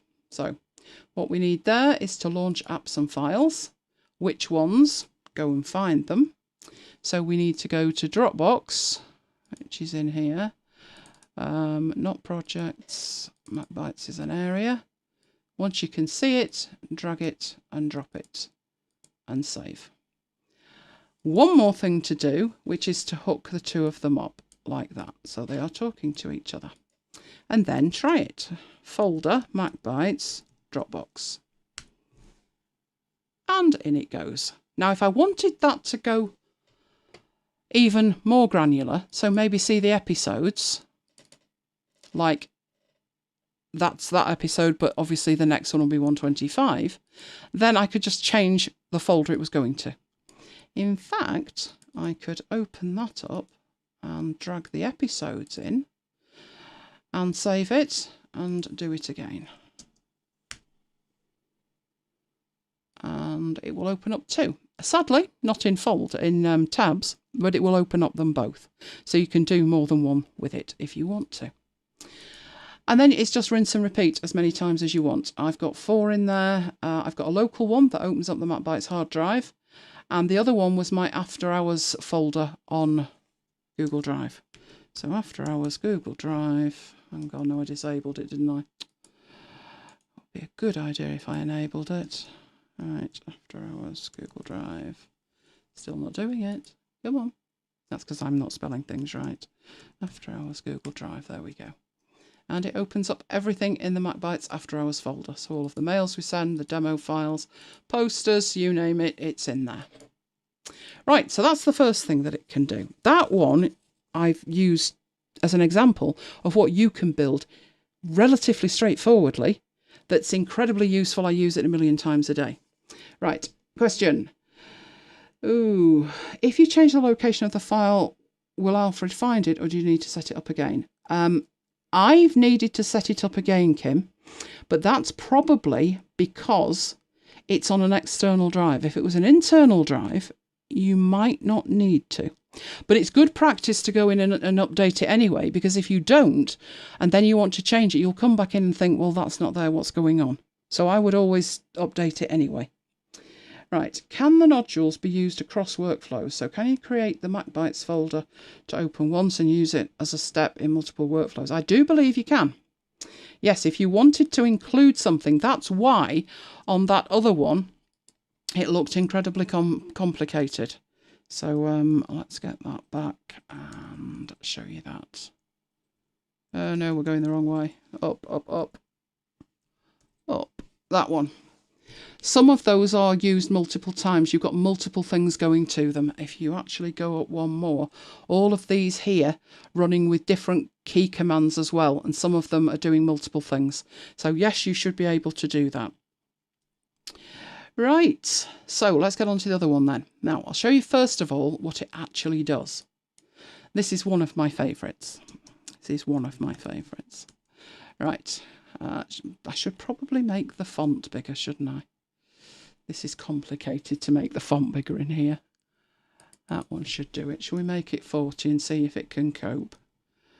Right. Oh yes, that's big enough, isn't it? Right, let's get rid of these. And that. Right, I've only done it that size so you can see it. But let's say you've got some files, some text you're working with basically. And the other day this actually happened to me.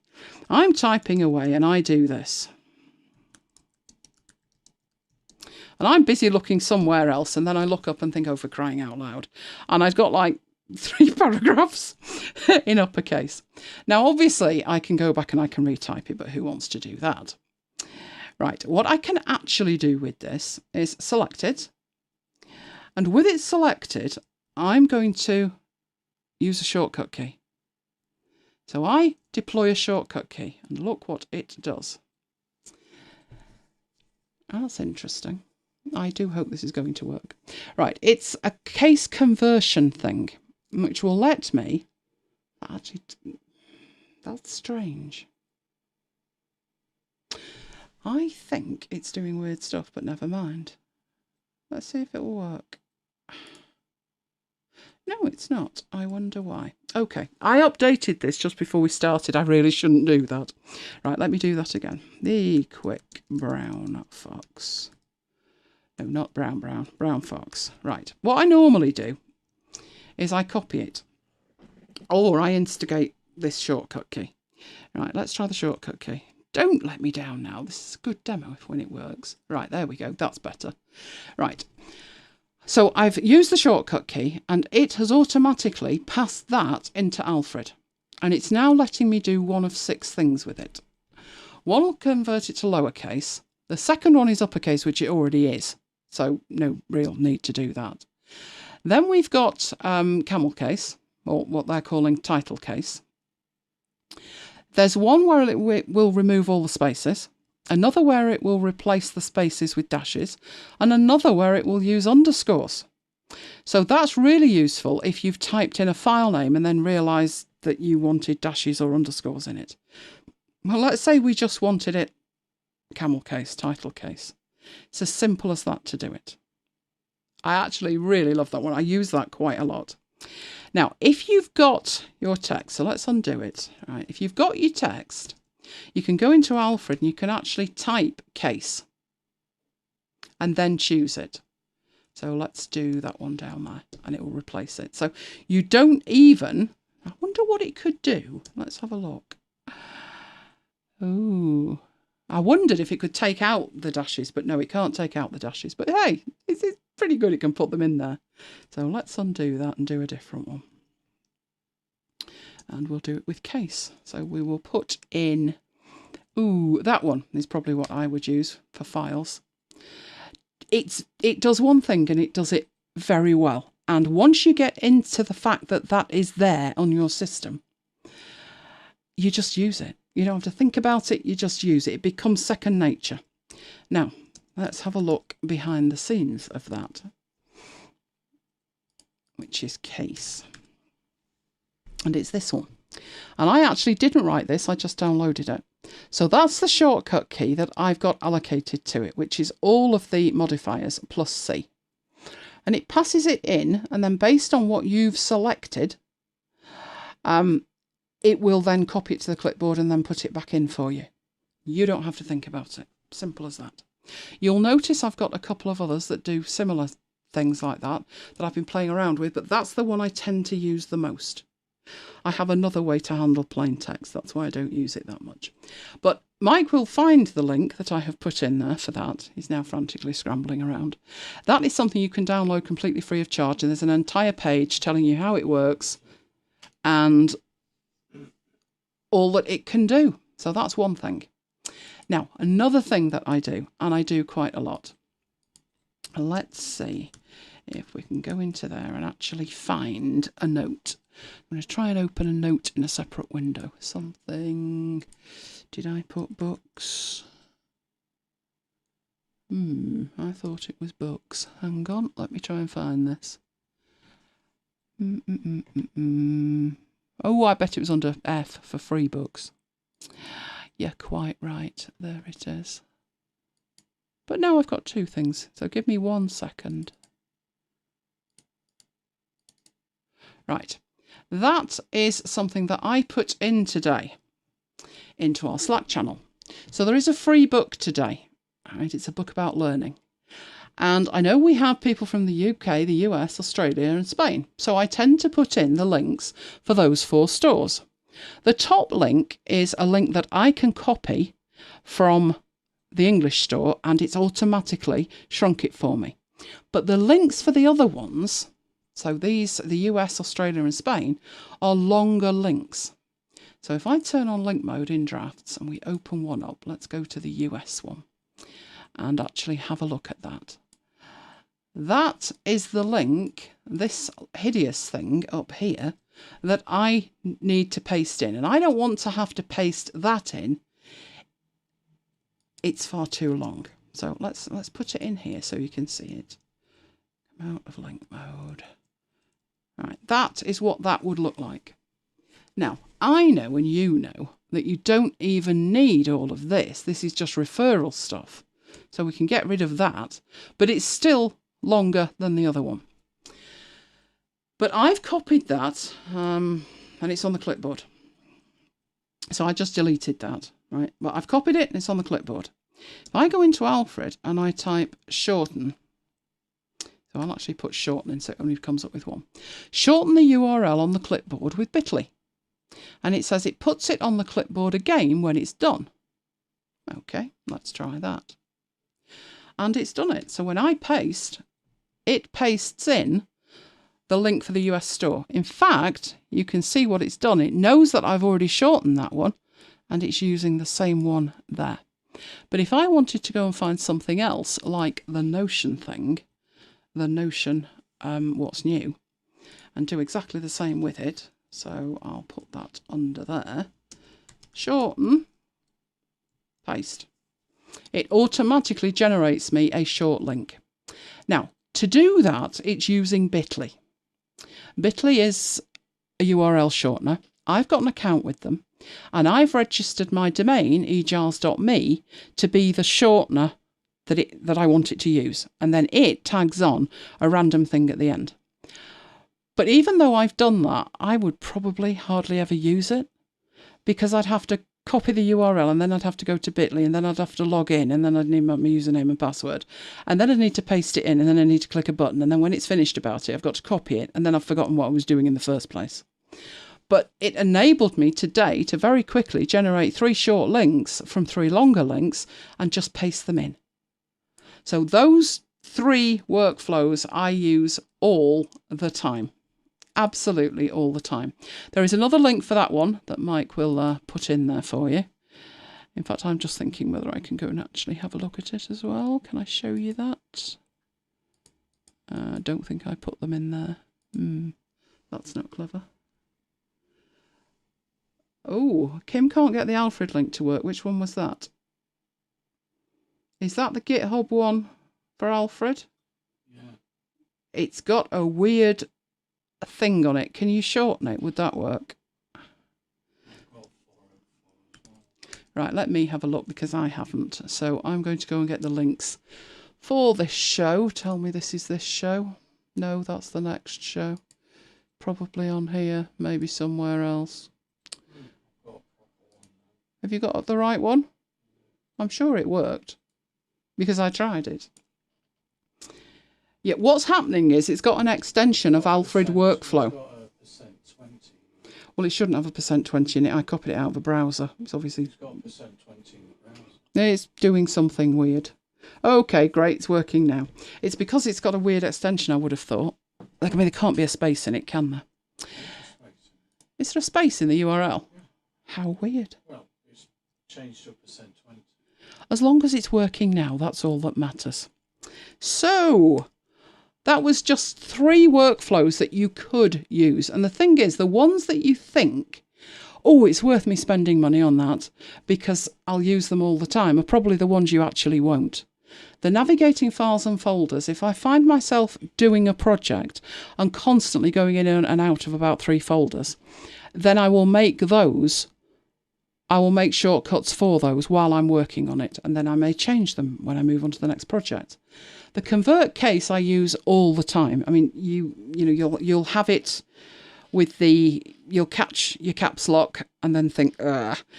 Again, obviously you could take that and take it somewhere and run something on it and then bring it back in. But the fact is, the time it takes you, you'll probably think it'll be quicker to retype it. For me, it's not, because I'm totally into that workflow and it's just shortcut, done. And then I carry on.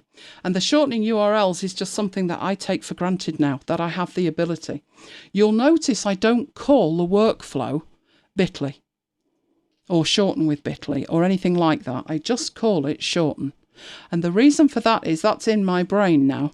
And if Bitly stops working, I'll just make a different workflow for a different service and I'll call that shorten. And then I don't have to relearn anything. I'll just tweak it as it goes. Right, so... on to the freebies. Loving these this week. Been a few weeks since we've looked at Creative Live ones, Creative Market ones, but I had to. Look at the one at the bottom in the middle. So cute. Yes, you've got fonts and stuff, but I could not get past the Best Friends collection. That is a huge collection of graphics. And I've taken some of them out to show you just how cute they are. There are patterns, and they're all dogs and people. Look at that. It looks like Lola, doesn't it? In fact, Lola's had 3 walks today. Lola is horizontal, legs in the air, gone.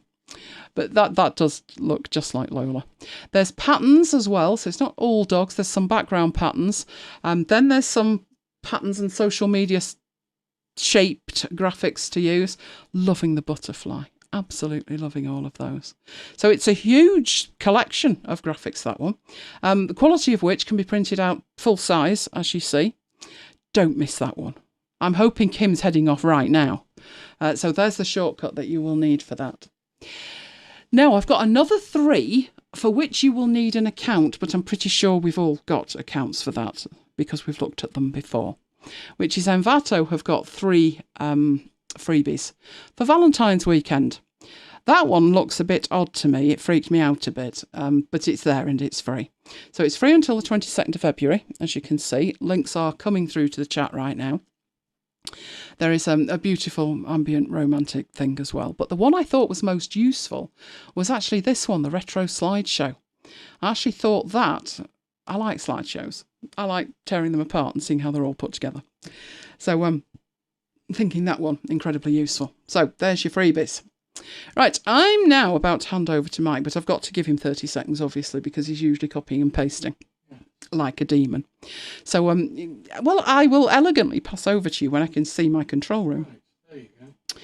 Right, so let's get across to here. First of all, I'm going to let you see his screen. So there's Mike. Let's get passed over to that. And then I can pass the audio over. So I'm about to disappear. Mike's going to do his Mary Had a Little Lamb. You want to say hello, everybody? Ladies and gentlemen, it's time for Mary and her little lamb. And its fleece was white as snow. And everywhere that Mary went. Go on. I think that's too loud. I've turned you down a bit. Okay. I don't know what you've done with it your end. I'll talk quieter. Let everybody see how it is. Now you shut up, I think you've dropped off. Mary had a little lamb. Its fleece was white as snow. And everywhere... Deb says it's awful. Can you hear yourself? I can hear myself. And how is it? It's better when I don't talk so loud. Well, don't talk so loud then. Right. I don't know what you've done at your end. Whisper seductively. I haven't done anything. Seductively. Right. Let's be serious. Okay. Pie charts. Continuing on our series of charts.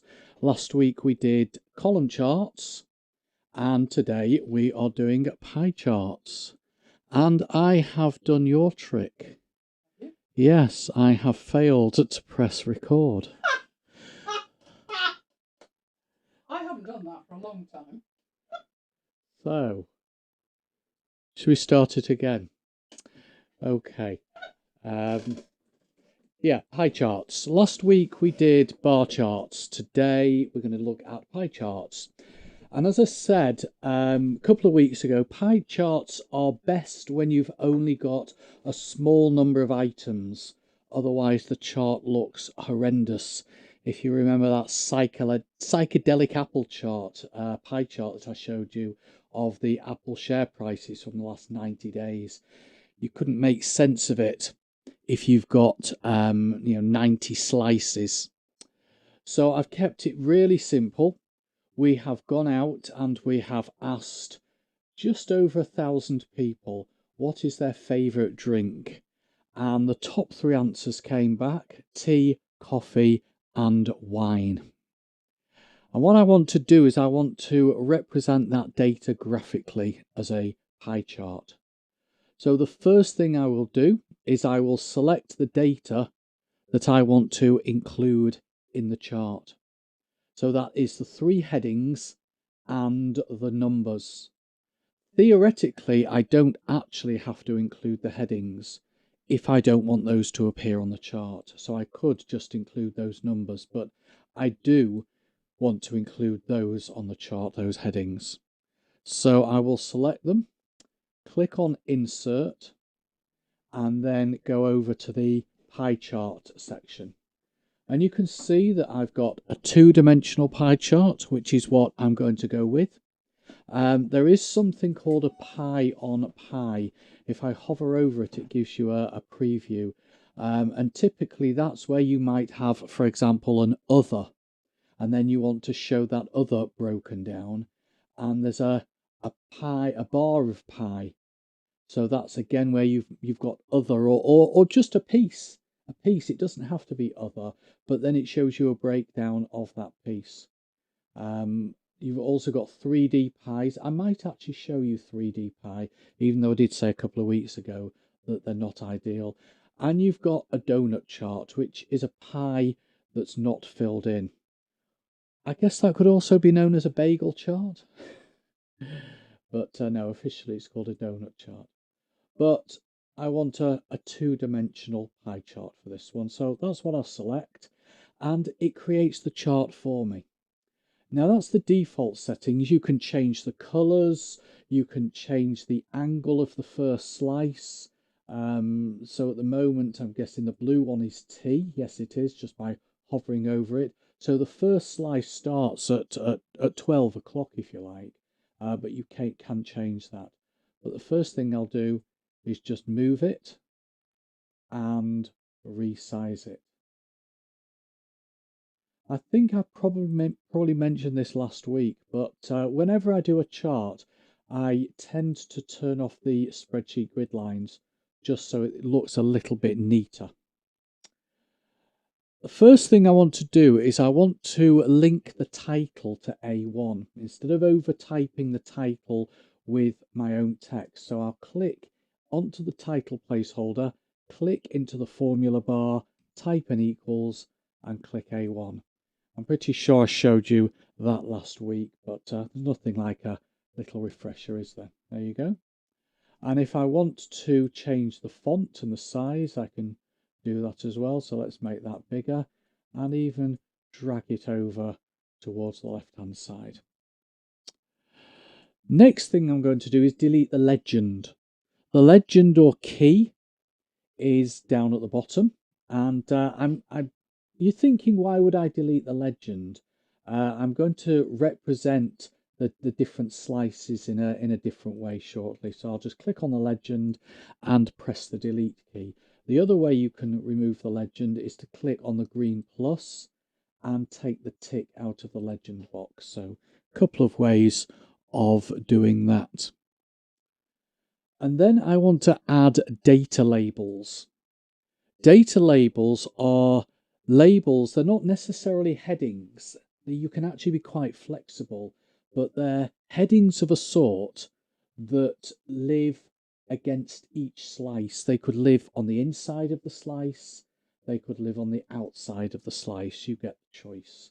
So the quickest way to do that is to select the chart, click the plus sign, and either place a tick in the data labels box, which puts them in their default location, or click on the little arrow next to data labels and choose where you want them. So we can have them in the center, the inside at the end, the outside at the end, where Excel thinks they would best fit as a data call out.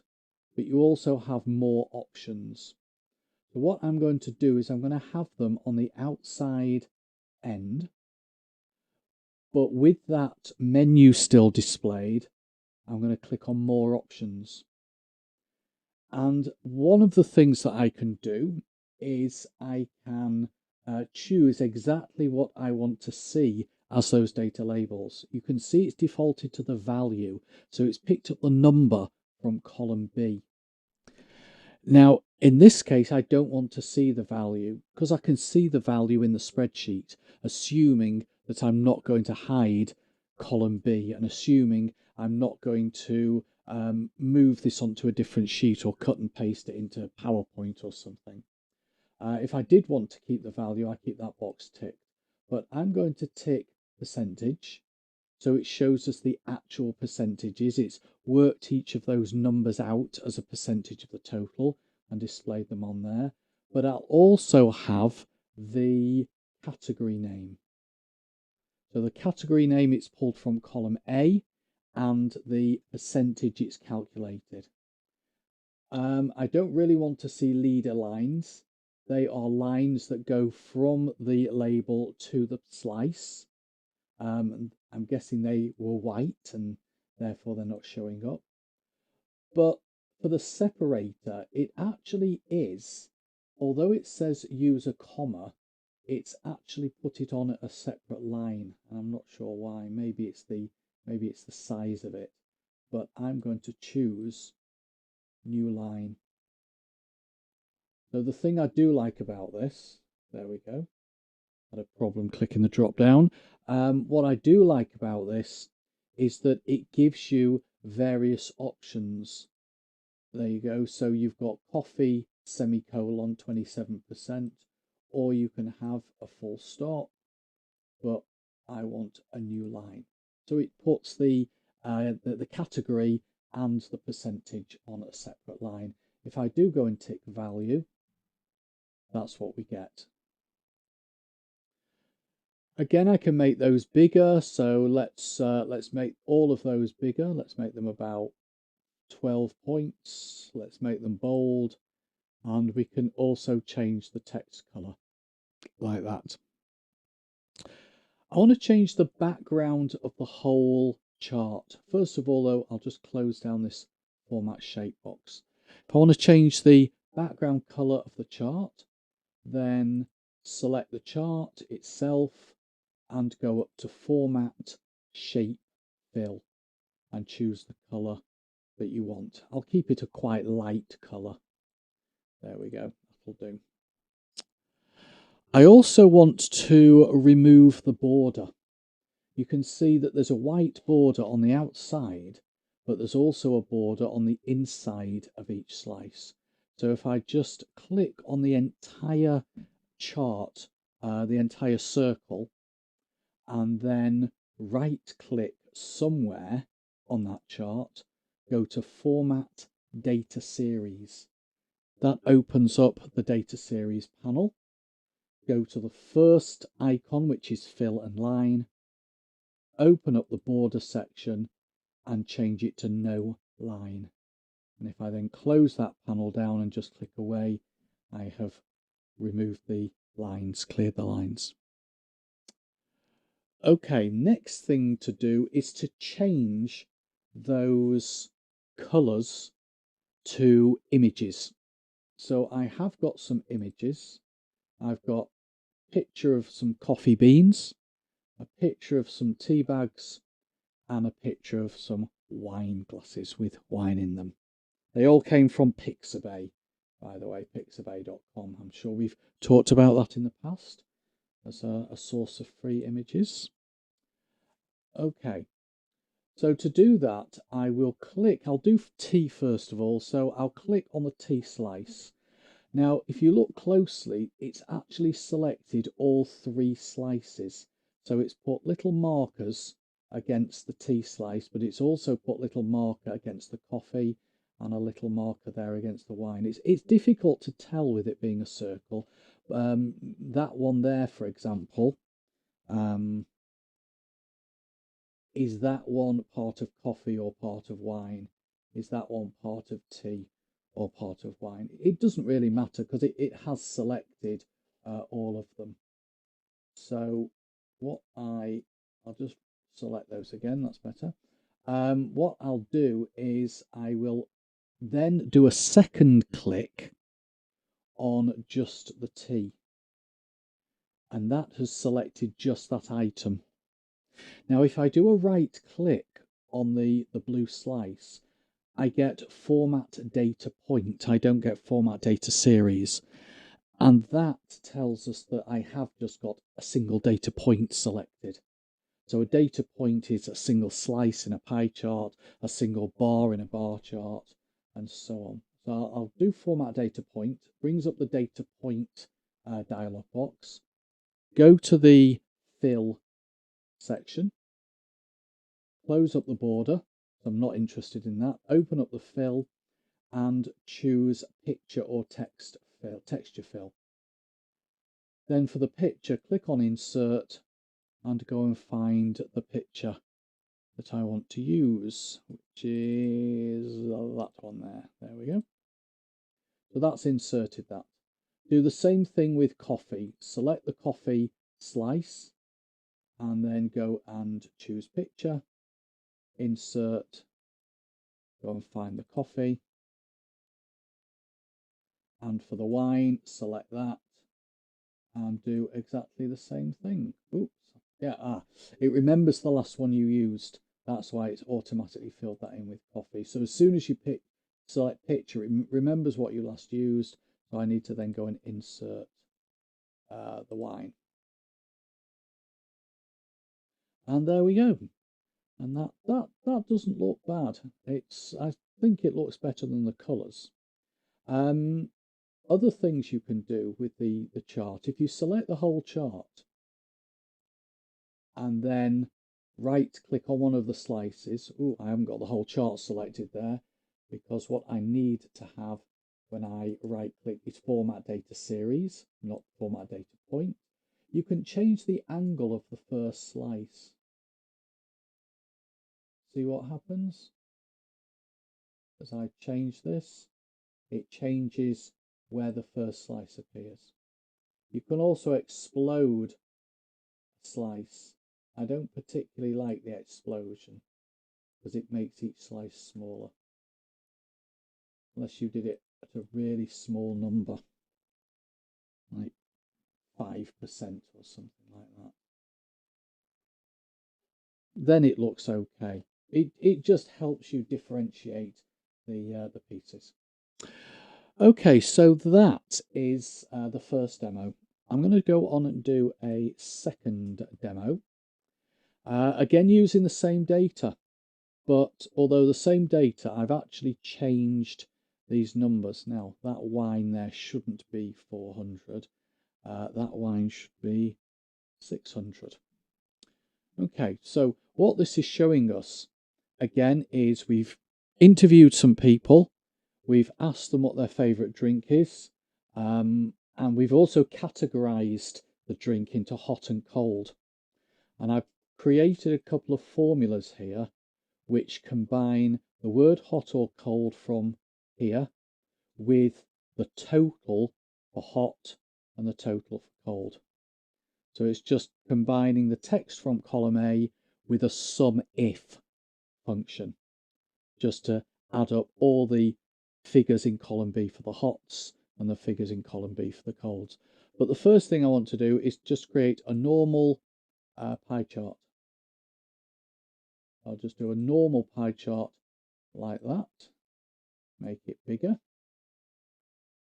I'll delete out the legend. I'll change the chart title, so again it's picking it up from A1. And I'll also remove the border. So no line for the border. Now what I want to do this time is show the hot drinks in red and the cold drinks in light blue. So to do that, I'll select just that slice, because that's for the is that for the tea? Yeah, that's the tea. And I'll go and change that colour. I can do that in a couple of ways. I can do that from here. Choose a solid fill. Make that red. Red for hot, like the taps in your kitchen. I'll do the same thing for this one. So that can be also red. And make this one cold. Make this one a light blue. The reason I wanted to do that was to show you that although there are three slices to the chart, what I'm really doing is differentiating between hot and cold. So I'm not, in this example, showing it is three slices, but by using the colorings, I can make it look like two. And then what I will do is I will add a text box, just a normal text box. So insert text box, and draw out a text box. And with the text box selected, I can create a formula that points to B7. If I want to format that text box with different colors and fonts, I can do. And then draw out another text box. And we'll put this on the cold side, and we'll get it to pick up what's in B8, like that. So what I could do, as I said, is I could format these text boxes with the right colors. But what I'm doing is I'm using, moving the whole thing there. I'm using the chart to display 2 values rather than 3. Okay, so that is a couple of examples of what you can do with pie charts. Do we have any questions? I don't think we do. So let me pass back to you. You weren't ready, were you? Missed your cue. Of course I'm ready. What have you done with your audio? His mass is louder. Never mind. Right, I'm back, although we've still got Mike's screen. Should we not tell him? That'd be bad, wouldn't it? Right, okay, you should have my screen now. Excellent. Liking those chart things. Good. Right. So, we're back into Notion. Right, I have some sexy tips and tricks. And then we are actually getting below the fold. We've looked itty bitty below the fold, but we need to get deep and dirty below the fold, don't we? I think it was Paul very early on at the beginning that was like, okay, I've got all of that metadata sorted out, but what do I put below the fold? And I think what was in your mind was, there's so much data above the fold, what can go below the fold? So that's what we're going to have a look at. Right. I have things here. Let's get back to, I'm using my account actually at the moment. Oh, there you go, Mike. There's a comment for you. Presentation's so clear, there are no questions. Right. So first thing I'm going to show you is not all pages have an above the fold. You'll notice I made a test page here and there was no above the fold. That's just a page.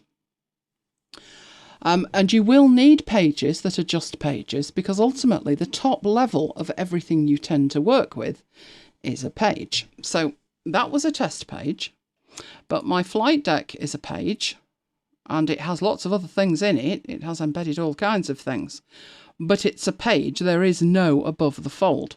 Now, could there ever be an above the fold with that? There could be. It depends on how you organise yourself.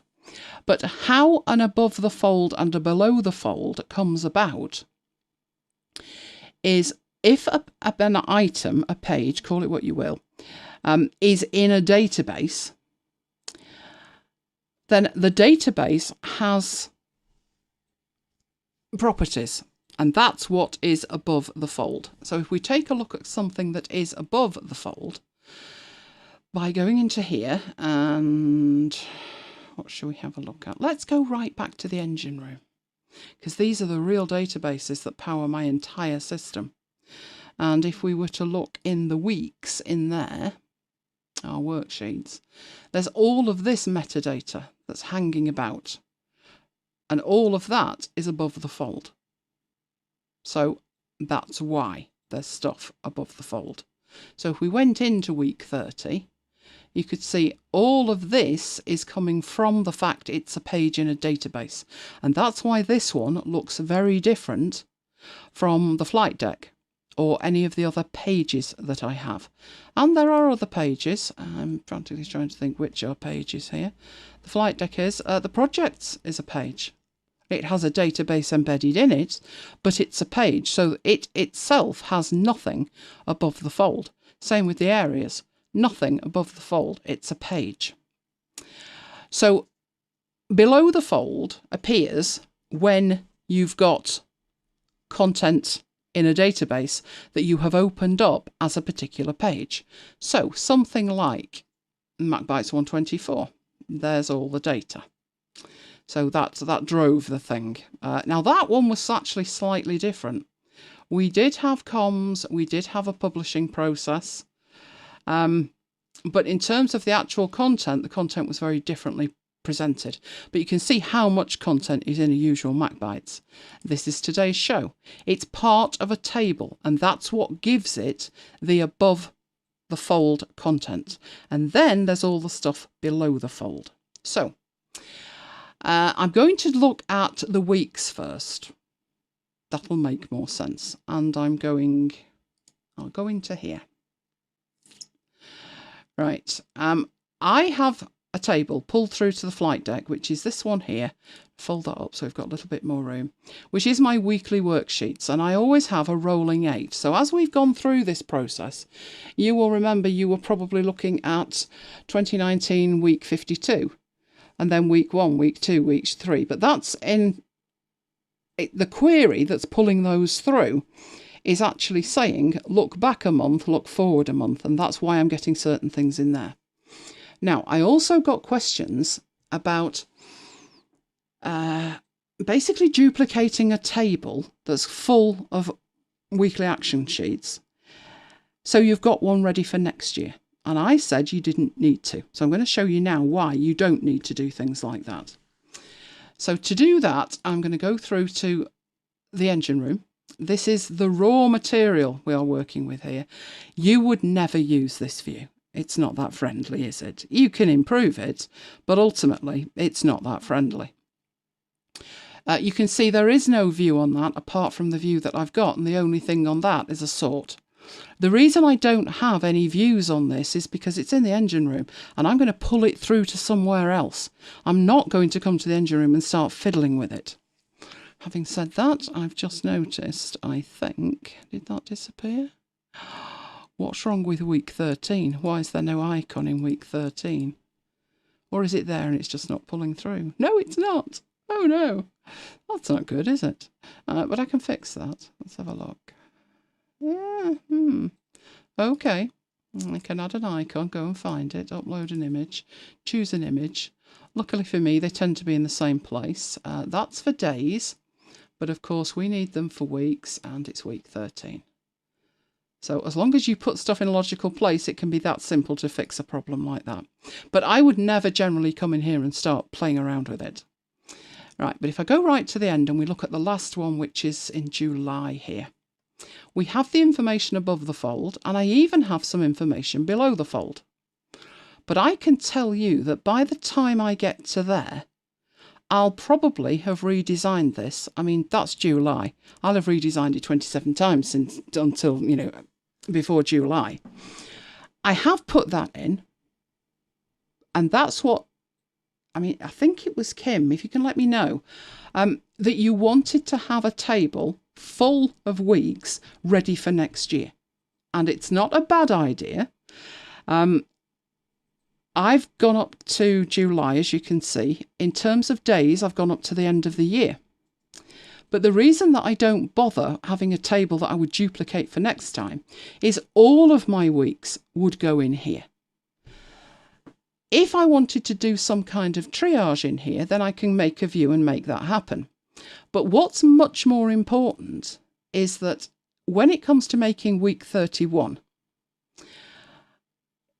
it's important that instead of having just a placeholder there that's perfect, it won't be perfect because I will have redesigned it. But what I would want is to have a starting point. So normally in a database, you would say new. And when you click new, you get an empty page. There's nothing there at all. Right?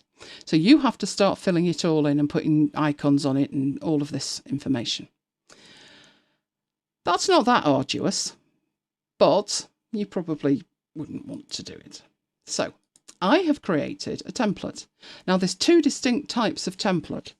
You may be thinking of a Notion template as being a database that's pre-populated, that you want to duplicate and then keep that one safe for use.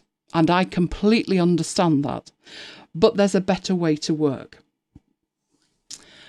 So I've built a different type of template. Instead of that template being a page containing a table and the table containing a whole year's worth of weeks, I've made a more granular template, which is a WAG template.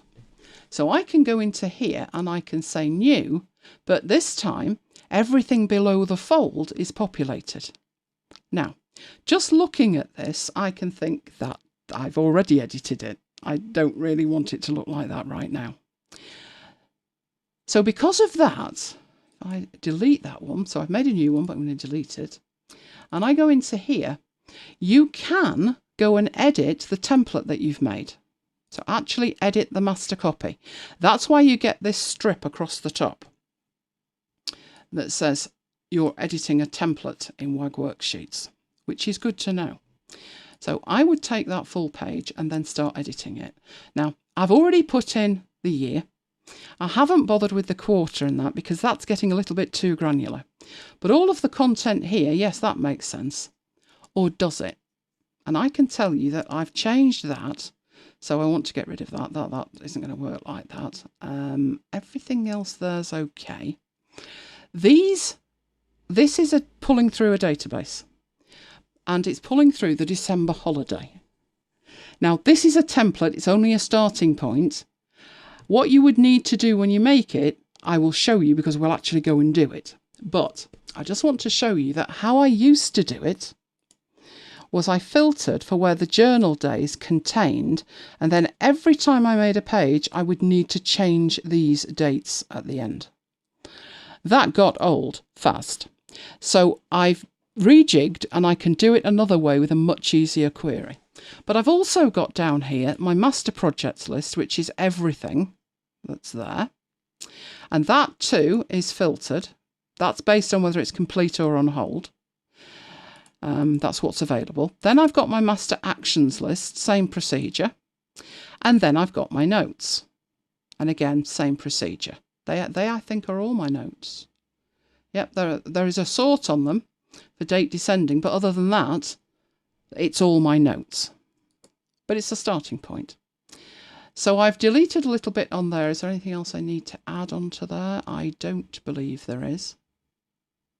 What I would do at this point, though, because I've made this query far easier, would you like me to show you how I've made the query easier? Because it's a bit weird. But the way the query is, a project is hooked up to a journal day. So if we open up that, each one has a journal day. Those are the journal days and 20 more, right, that I worked on that project. But they're not true dates. They're just text. They're the name of it. So I can't say between the 1st and the 31st because they're not dates. But this one down here, these are dates. So I have journal days and I have journal dates. And it was adding journal dates that enabled me to do this. But how did I have the journal dates? Right. Well, I've already got the journal days. So let's drill down into a day. So I'm just going to go and find a day. Let's go into the journal. Let's go into tomorrow. There we are. There's a day. It already had a date, a proper date. Now you may think, well, why do you need that? Because you've already got that here. But that's only a name. It wouldn't make a difference if we called that Fred. It would still be the 15th of February. It's just I'd never find it because, hey, it's called Fred. And it doesn't make any sense. Some people I've seen put the 15th of February, 0215, whatever. I put the year because I don't want my days in multiple databases because I can't run a query that will query across years if I do that. So all of my journal days are only ever intended to be in a single table, and therefore the name must be unique. And I've gone for naming them like that. But I also added the date because that's a real date. From that date, I've calculated the day. So that little symbol there means it's a calculated field. And if I go into it, you can see it's a formula. And the formula is really simple. It says format the date property. No, it actually says the date property, format it as date. And the format that I want you to format it in is DDDD, which is all the letters within a day. If I'd have put DDD, you'd have had MON, TUE, WED. So I want to see the full name of the day. But it's this field that I want to be able to pull through to the query to use to make the query simpler. So that's the first thing you need. You do need the date in your journal. Right, but back at this end, I allocated that by going into here and adding another one. So I could put in today's date. So we're still on the 14th at the moment. Right, and I can now allocate that. And as I do that, you can see at the bottom, the 14th came in. How that's done is with a roll-up property, which needs to be, it's basically saying, look at the roll-up there, configure the roll-up, use the journal days relationship and pull the date property from the journal table into this field. All of them. Okay, because obviously there's more than one. So show them all. Once I've got that in there, then I can start to work. And that's what powers this query. So this query that we've got here, that's the old way of doing it, and it was too long-winded. It needed 7 changes every time I needed to use it. So I want to simplify that greatly. Let's get back to just the one. And it isn't where the journal day contains, it's where the journal date contains. Where the journal dates, so now we've got everything pulling through. Right, where any of the journal dates, now you're thinking, what do you mean any? Well, you saw there was a big long list of them. And you therefore have the option to say if none of them, if every one of them, if any of them. So if any of them is on or after an exact date that I'm going to give it, so this is for week, heaven knows what, but never mind, we'll make it next week, the 17th of February, and any of the journal dates is on or before the end of the week. So the 17th is the beginning of the week, the 23rd is the end. Then show them there. Now, obviously, the answer to that is no, none of them have got anything in there, so it hasn't brought anything back. But in my master project list, let's just go into one of these. Let's just take that YouTube embed problem. Right, I could put in there for the journal dates, for journal days rather, I could put in a date next week. So let's say the 18th next week. And I add that. And as soon as I do that, that project pops into what I worked on next week. I'm working in the future here. So when I look at the filter, it's a lot simpler than it was before. I only have to change 2 dates. And that's important because if I just show you that if you say and where the journal days rather than journal dates, you select a page, look at them. There's hundreds of them and you've got to start typing. Whereas when you're choosing a date, you get a calendar. And yes, Paul, I only need to change the 2. And not only do I only need to change 2, not 7, but I can choose them from a calendar. I don't have to type anything. So I actually restructured my entire system to make that happen because I realised I was probably going to be adding a filter to more than one table in my weekly sheet. And what I mean by that is, if it's a master project list or a master actions list, they're not filtered. It's everything. Or if they are filtered, they're not filtered by date. Now let's look at the notes. The notes aren't filtered, they're all the notes. But what happens, I'll actually show you this. I'll sign off this week, which is 2 days early, but I'll do it. Good night, Marcus. I'll actually do this and then you'll see why I've done it. But basically, if you think about having a week, you don't want to go back to this 6 months from now and think, what did I work on in February? And look at it and it automatically updates to the current week. That you definitely don't want. Is the journal date? The journal dates is a roll-up field in the WAG page template. Yes, it is. So my journal dates are coming from the journal, but they're being rolled up into here based on the dates that I've specified. So I hope that's clear.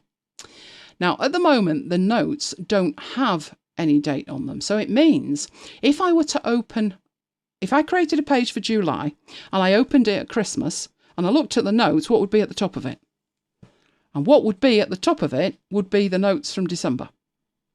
But you have to have a starting point. So that's fine. So let's say at that point, we've got everything we need in that template. And I'm actually thinking, do I need to change anything? Because No, I think I'm okay with that. So what we're editing at this point is the template.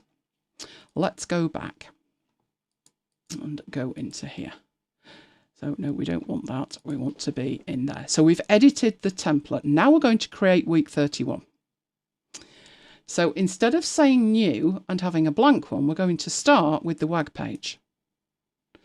And we're going to give that a name, and I use that. So 2020, week 31. That's unique as well, if you think about it. Week 31 of year 2020, it's unique. Need to put in the dates. Wish I could see those here, but I can't. I think it's the end of July though, isn't it? So is it the 27th July to August? So include an end date that week, I do believe. Let's be sure. Yep, that's right. So it's week 31. And then I need to hook it up manually to the journal days. Now, this could get messy if there are no journal days. Let's see. Because I was working 6 months in hand. But luckily, excellent. Now, this is what I then do. I do this bit manually. So the 28th, that's there as well. There is a faster way to do it though. You may not remember, but there is. If you go through to the actual day and open that as a page and whip to the journal, and then in the gallery do a show all. In fact, no, you don't need a show all. You could do a 2020. Right, and then go and find the days. So go and actually find them. And it was week 31. And there they are at the end there, week 31. So up to the Sunday is week 31. So edit the property, edit the week that it's assigned to, which is the week number. And that is week 31.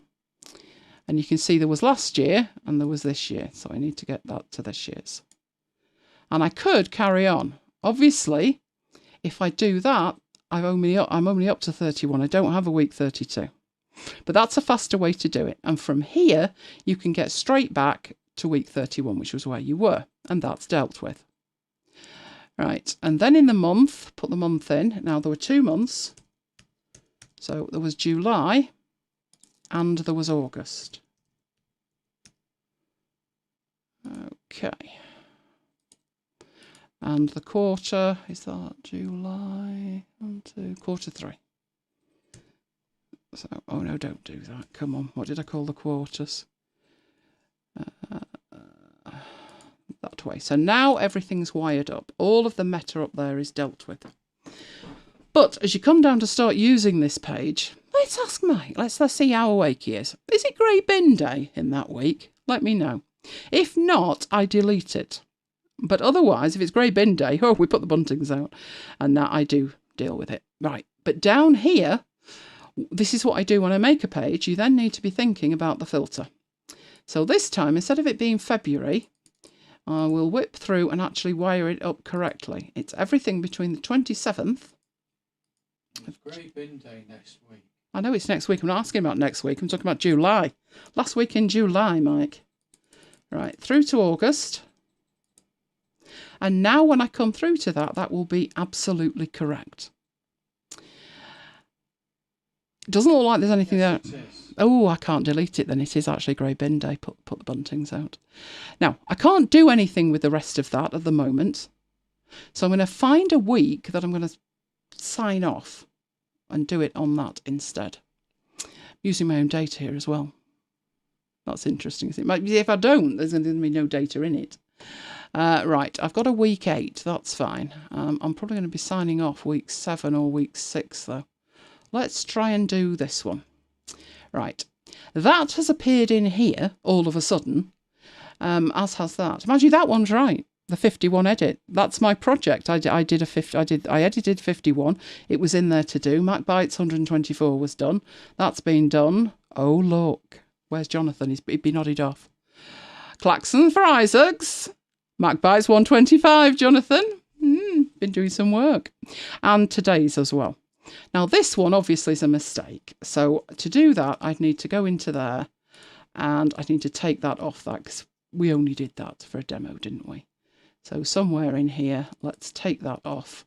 And the effect of that will be it'll disappear because they're not projects that I worked on this week. If we check the filter, it's anything worked on between the 10th and the 16th, Monday to Sunday. So that's already set. And I don't need to make any changes to the master project list either, because they are what they are. They are the master project list. When I'm archiving a week, I could actually delete those if I wanted to, because they will be showing things that I couldn't possibly have worked on during this week a year from now. But the interesting one is the notes. The notes in there at the moment only have a sort on them, so everything else is all the notes. So actually it would be more accurate to do this, which would be to duplicate that. It's only a linked table anyway. It's got the arrow on it, only a linked table anyway. And to put in there, master notes list. So that's all my notes. But this one,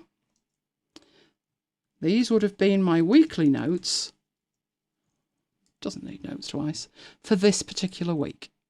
So let's say in here, I did actually do some work on something in here. I was just looking at that. Right, I worked on that one. So I'm going to put that, not that one there, with today's date on it. I did some work on that today.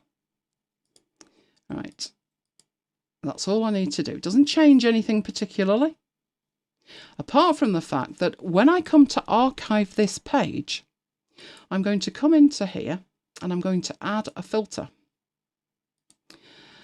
Now, what am I filtering for? Well, luckily I have journal and I have journal dates, so I can do exactly the same. Where any of the journal dates included is, and it's actually is on or after, and it's this week I'm archiving. Add another filter where the journal dates, any is on or before, and choose another exact date. So by doing that, I actually have in here two notes lists. I have the master one, but I also can do that and it will tell me exactly that I worked on what I worked on in this particular week when I come looking for it in a year. Okay, question, template question.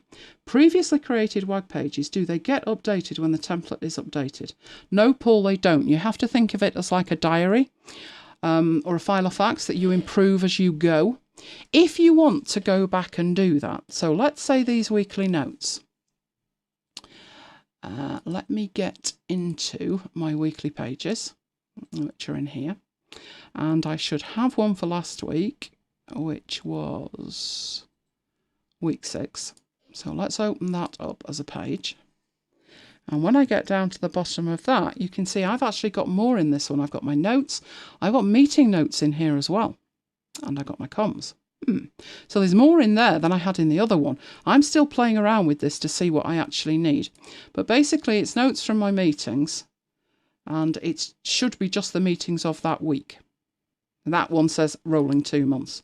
I've got all and I've got a gallery as well. But having meeting notes in there might be quite handy. Having the comms in there might be quite handy. I do think we looked at that and that was by date. That was all the comms that were dealt with. But let's take this meeting notes. That meeting notes, I'm copying it. And I'm going into this one because this one doesn't have meeting notes. And I'm going to paste it in. Move it up a bit. Open it up. And in the filter, at the moment, that is a list of a rolling 2 months. But what I'm going to do is duplicate that view. And this is why I've taken my time with it, to be honest. So duplicate that. So it now says copy of a rolling 2 months. But it's not. It is this week. And I'm going to change the query. So in here, I do exactly the same. Where I've got the date is on a it is the date. It's the date of the meeting itself. Is on or after, and instead of being 1 month ago, hang on, is... Hang on. Oh, no, that should be an and. is on or after an exact date where the exact date was, and this one was last week's, so it's the 3rd, and where the date is on or before an exact date, and that exact date was the end of that week, which was the 9th. And those were the meetings that I had last week. So that means a year from now, I come back and I can open it up, and there are the meetings that we had. So you can update them yourself, but they don't automatically get updated because that would be nonsensical. You may have said, well, what's in those sheets for the last 6 months has been right, but I'm now taking on a totally different job and I want them to be designed a totally different way. If you want to go back, or indeed go forward and do that, you can. So we've got our active project list there. Oh, right, another question. So you can set a view with a filter that doesn't affect the filter of another view of the database. Absolutely you can. You can have hundreds of them. In fact, the views that I've just added to that, where it says this week, only exist in this instance of that database. It doesn't get written back to the master database either. So if we look, that says we've got rolling 2 months this week, all in a gallery. But if we go back in here, let's open it up in another tab, and we go back to the actual table with the meeting notes in, we've got by meeting type, no sign of this week. So these views only exist on the base table. It's in the engine room. So this is the underlying table, but all of the other views are outside of that completely in linked tables. And the views within each linked table are unique to that linked table. Were we on 7 with that? That's it, where we'd put that on 7. So this is week 7, and I've got 5 things there. I've got the master projects, master actions, master notes, weekly notes, and meeting notes. Nothing to stop me taking those, copy, and going right back if I want to, I mean, there's no way I had that working even a few weeks ago. So there's no way that that would have been there, say, week 1. So if I open up week 1 and I go into week 1, that's 2019. It definitely would have been happening in 2019. Hang on. Let me get the right one. 2020 week 1. There it is. There'd be some stuff on there, but trust me, it wasn't going to look like that, and it didn't. I've got these here. That's it. But I've just copied them, so paste them in. Paste all 5 in. What do I need? What do I not need? Well, I don't need these 2 because I've already got those above. So just delete them. Delete the blank line. Go into the master notes. In fact, no, I don't even have to go into the master notes, do I? Go into the weekly notes. I've no idea if I worked on anything that week. I have no idea. But all I need to do is change the query. So it would actually have been from that date through to, and it looks like I did. Oh, it's good to know I was busy, isn't it? It would be the 5th of January. Oh, apparently not. So any time between those dates. Oh, well, that was Christmas, so nothing was happening, was it? Apart from just trying to hold everything together. And I don't think we had any meetings either. But this is what you could do if you wanted to do it in hindsight. So we've got a this week. All you need to do is refilter it. So exact date there was end of December, the 30th, and up to the 5th. And we had no meetings either. It was Christmas, what can I say? But that's how I would do it. Right, the views are linked to the page they're on. You're filtering a particular database in the example, but that filter's specific to the page. Yes. The views are linked to the linked database. The views are actually stored within the linked database. If you copy the linked database from page 1 and you paste it into page 2, then the views will go with it. You're saying the filter specific to the page? Not really, no. I could change that if I went into here on the wrong date, as it were. I could change that filter and it has nothing to do with the fact it's on week 1. There's no relation between that. You could make it that way if you wanted to, but I haven't gone that way. That gives me more flexibility when it comes to copying and pasting these blocks and moving them all about. So the views themselves are contained within each linked database. Now, as soon as I've copied a linked database and pasted it, so that example there, it had a filter in it called this week. If I chose to duplicate that and say, well, when I'm working, I want to see what I've got coming up next week, that's fine. So I've got a copy of this week. Thought I just put that in, a copy of this week, next week, right, okay. And in next week, what I would then do is change the filter, and that's going to be a week later. So instead of it being the end of December, it would be the first full week in January. And that now has 5 views. It has a this week and it has a next week. But there's no connection between this instance of that database and any other. So if I go back to week 7, where I've got weekly notes, and I look at the view, I've only got the 2 views, and one of those is called Untitled. If I go to, which one were we looking at? Week 6, where we have meeting notes at the bottom. Open it up. No, it was notes we had, wasn't it, this week and next week. I've got a gallery for this week. You see, they're all different. So it's only a starting point. Now, I will admit that can get away from you fast, but you have to think of it as like taking a photocopy of it at a point in time. You can then add and edit and filter and fiddle with it. But if you decide, which is what happens to me, so this current week is week 7. And I'm thinking to myself, weekly notes, that's a handy thing to have. Then I've got meeting notes. And again, that's this week. I don't have next week. I copied that and I pasted it somewhere else. I duplicated this week and I made it called next week. If I want to have that in this database, I have to create it then in this database, because it's a linked copy and the views exist only within the linked copy. That will either drive you insane or you'll adapt to it and think, okay, we'll make this work. And the way to make it work is if you find yourself, let's say it would be useful to have this next week. So go to this week, duplicate it, rename it next week. Now, given that this is meeting notes for this week, that seems nonsensical, but we'll do it anyway. So that was this week, but we've applied next week now, so we need to change the filter. So that was that week, and we're now going for next week, which was, actually, it was that day, because we're 2 back, aren't we? Are we in week 8? I'm confused. What day are we in here? 10th to the 16th. Are we in the right one here? Yep, 10th to the 16th, we are. No, that's next week.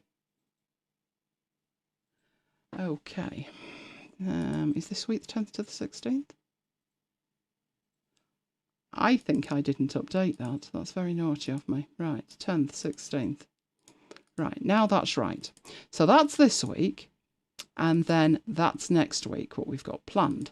If I make the dates right, which is the 17th to the 23rd. Now, then when I come back to this one's the one that I want to keep for this week. When I'm looking back, I want to make sure that filter's correct for this week and I'm only looking at that. But if I now decide, it's really useful in the meeting notes to have a next week view. What's coming up next week? So I just go in there and I just think, right, what have I got coming up next week? That's really useful. Then that's the point that you think to yourself, right, everything in here is spot on right now. I've got my weekly notes and I've got my meeting notes. So I would then copy that, go up a level to the worksheets, and go into the template, the WAG template, and edit it and make sure at the bottom of all of that, I actually put in the extra things that I want. And that's why, so they're now available. Whenever I go in and I make a new WAG worksheet, so let's go and do that, week 32. So let's make that one. That is WAG week, hang hang on, yep, 32, but it's 2020 there. Right. So I've got one, and I then put the dates in, and I think that was the first full week in July, which was the 6th, had an end date to the 12th. The week number's 32. I've never actually needed the week number, but I do it anyway, and then I'd finish it off properly. But if I go down to the bottom, and I open up my meeting notes, let's open it up in full, then I need to put my queries in. So that's my rolling 2 months. There's my this week, there's my next week. Obviously, that's not right. That's not going to be this week. It's the wrong week.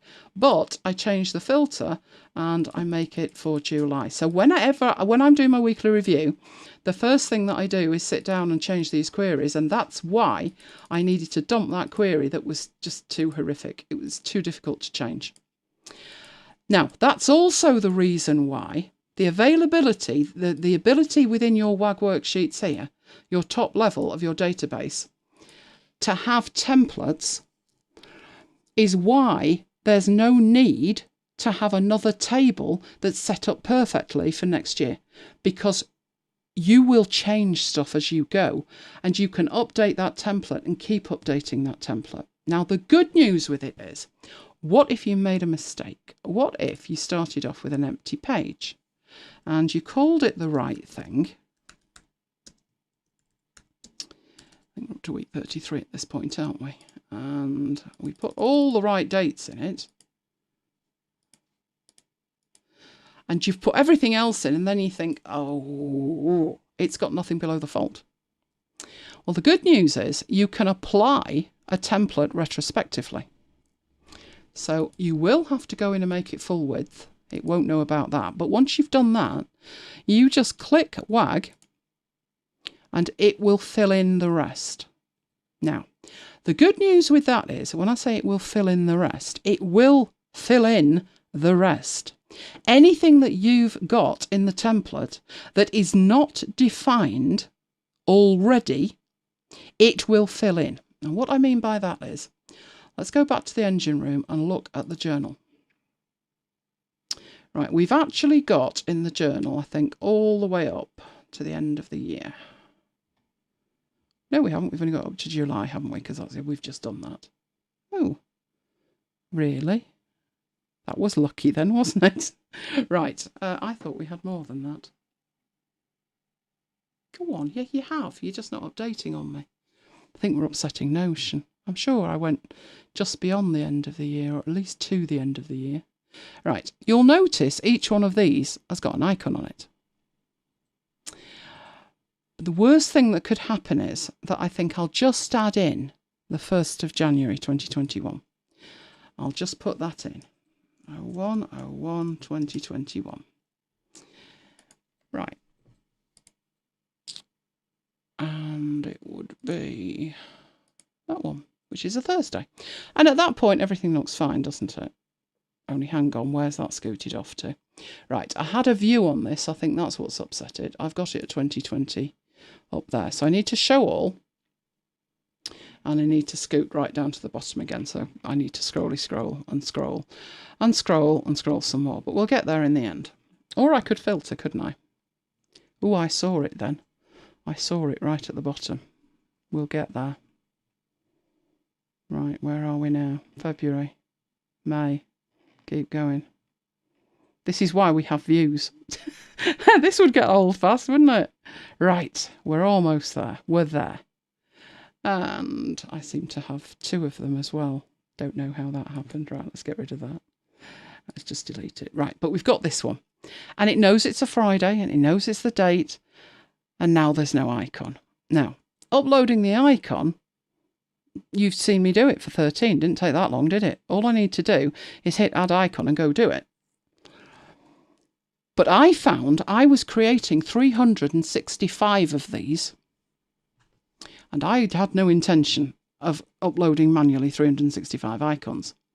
What I did was create a range of templates. Look at them.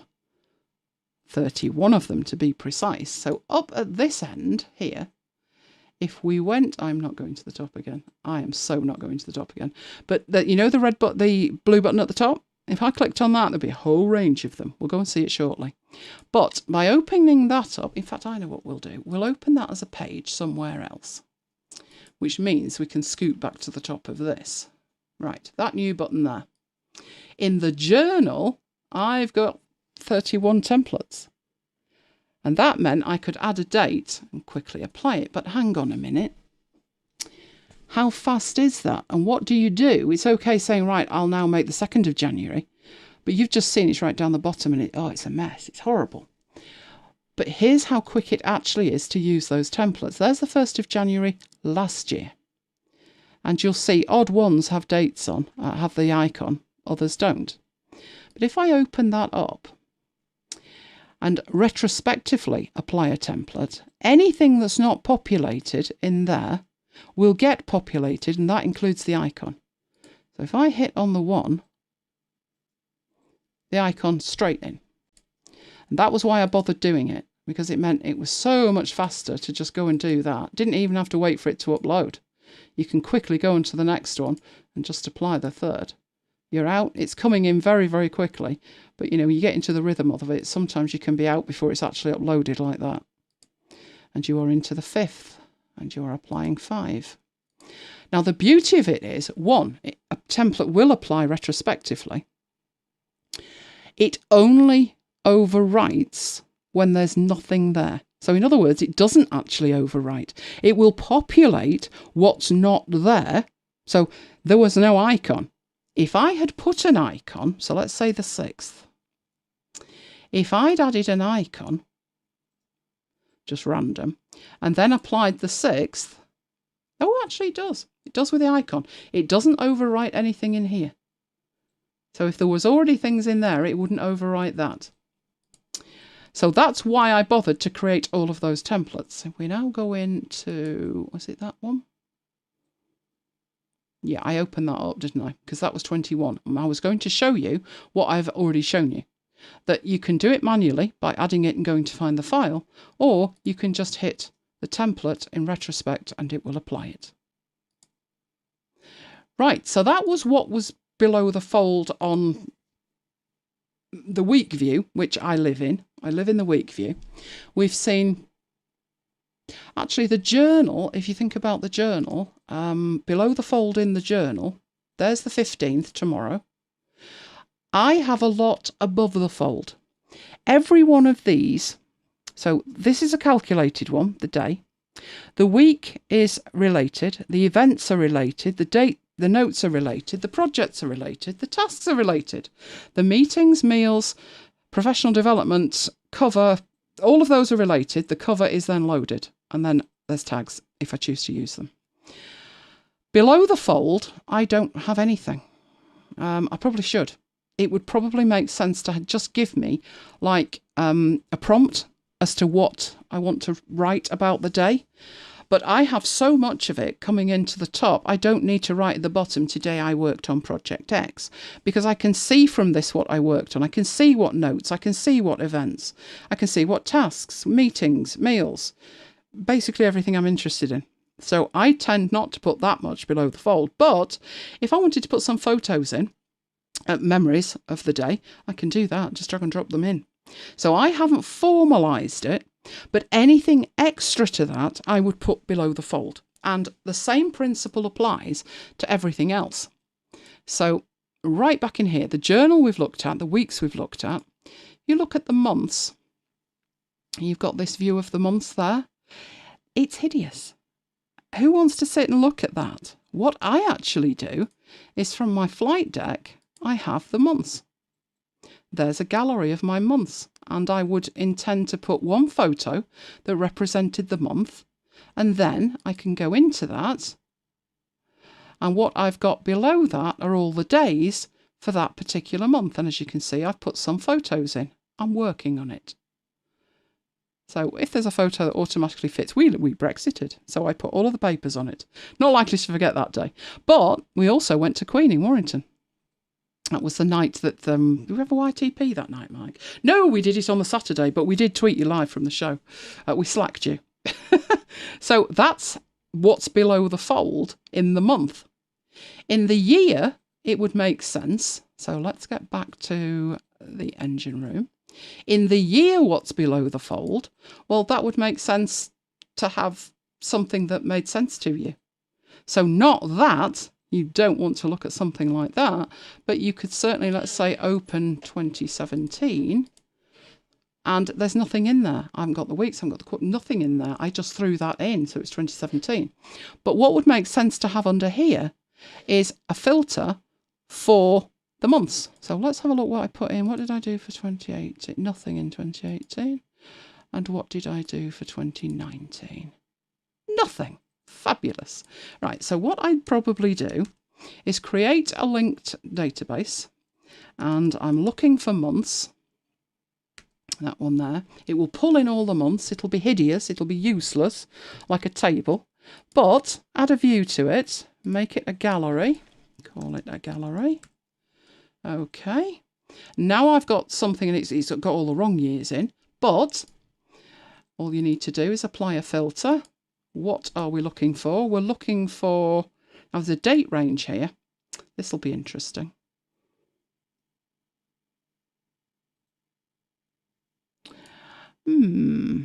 Pondering is on or after an exact date. This is 2019, so I'd be looking to go back to the 1st of January last year and hopefully return with some data. Let's see if that works, because it wasn't built for this, so that'll be interesting.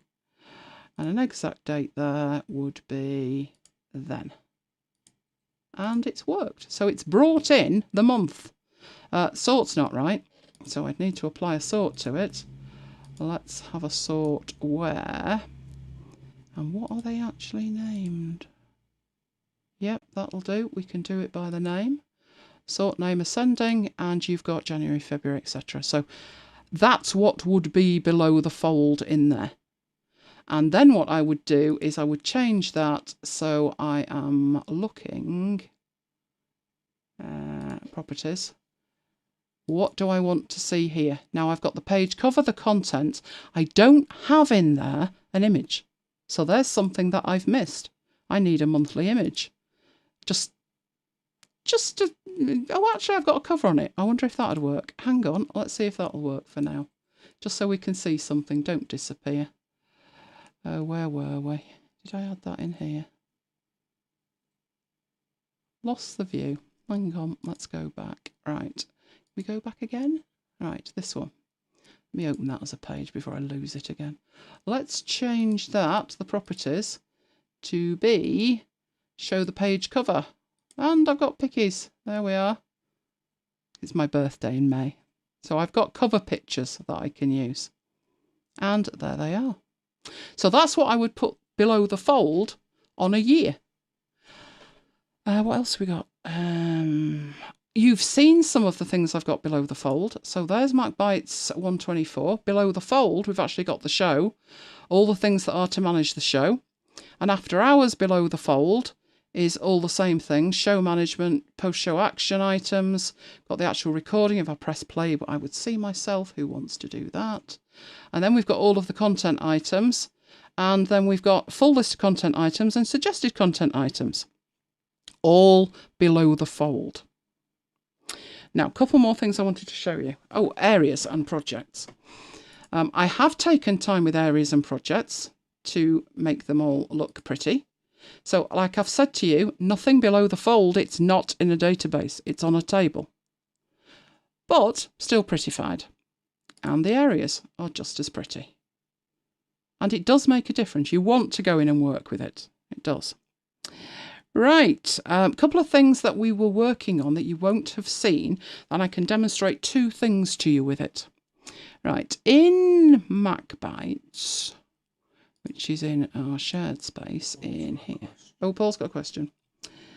Show production items are templates. We have a table called content items. So in show production, we have those. We have our shows. That's the shows table. I think you've seen the shows table. Now, this is the raw shows table, but it's there. That's the shows table. So it's all the shows we've ever done. We also have, now what's in a show item? So look at this one. It is who's in charge of it, what it's called, the duration of it, the show notes URL, the show URL.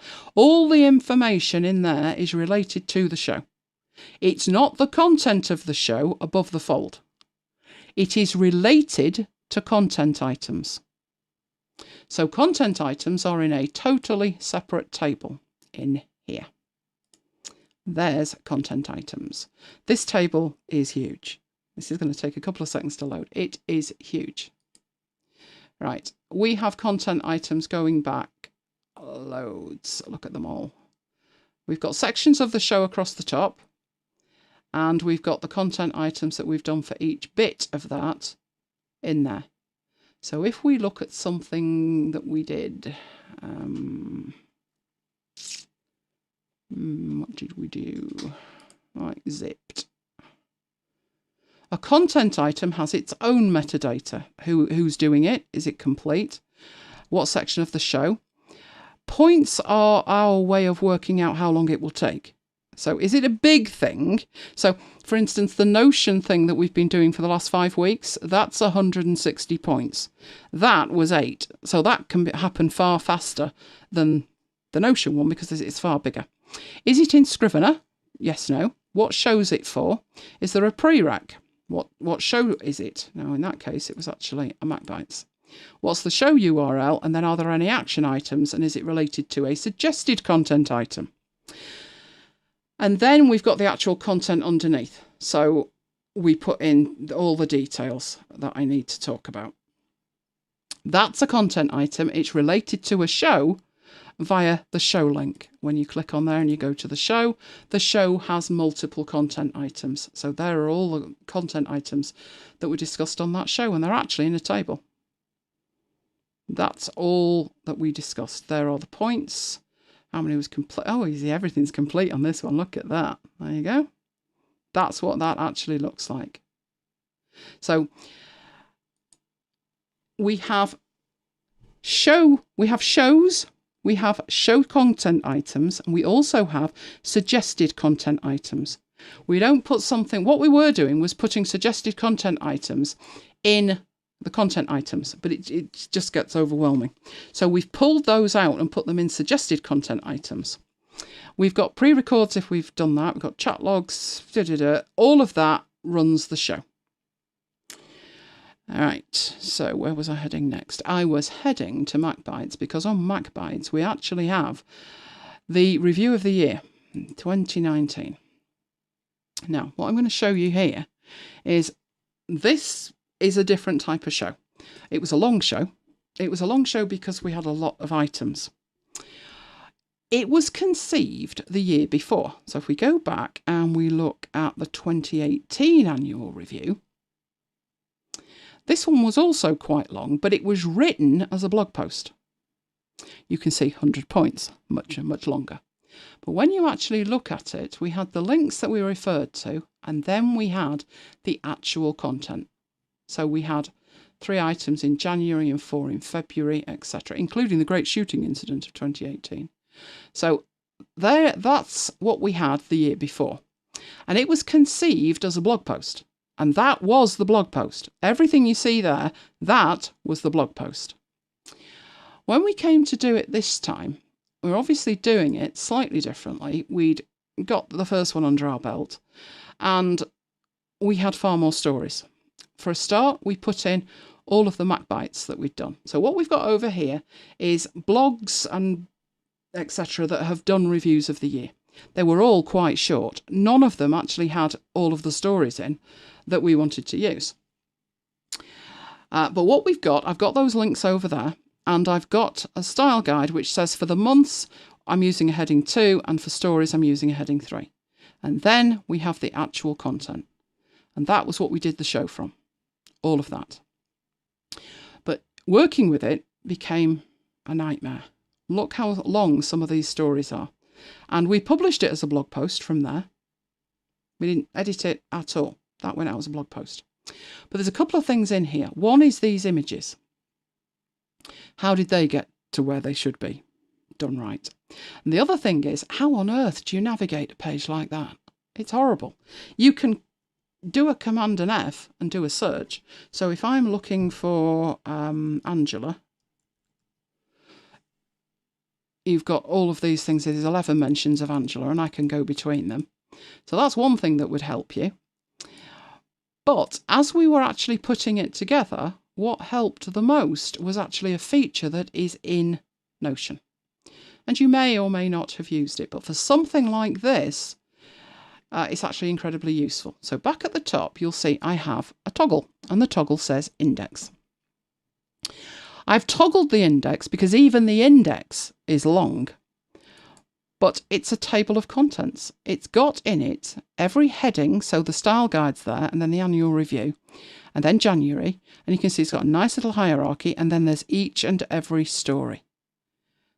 And that is the index, and it's clickable. So you can go straight to a story and go straight back to the job. You can go, oh, thick as a plank, that was a great story, that one. So there it was, there. But if you want to get down to sort of December, oh yes, the nightmare event from hell.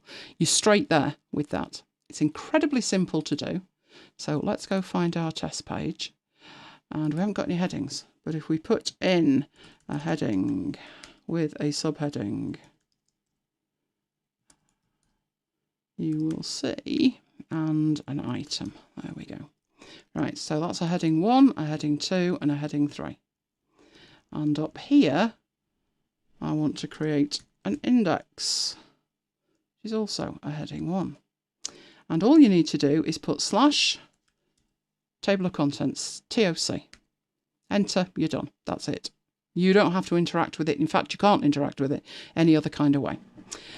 I wish you could hide certain things, but it's not having it yet. And you then navigate with that. So that was one thing. The other thing was how I got those images right, because they were driving me mad. Right, those images were, I'm just going to put there. Right, they were taking up the whole of the screen, but the text wasn't, because the text is in short bullet points.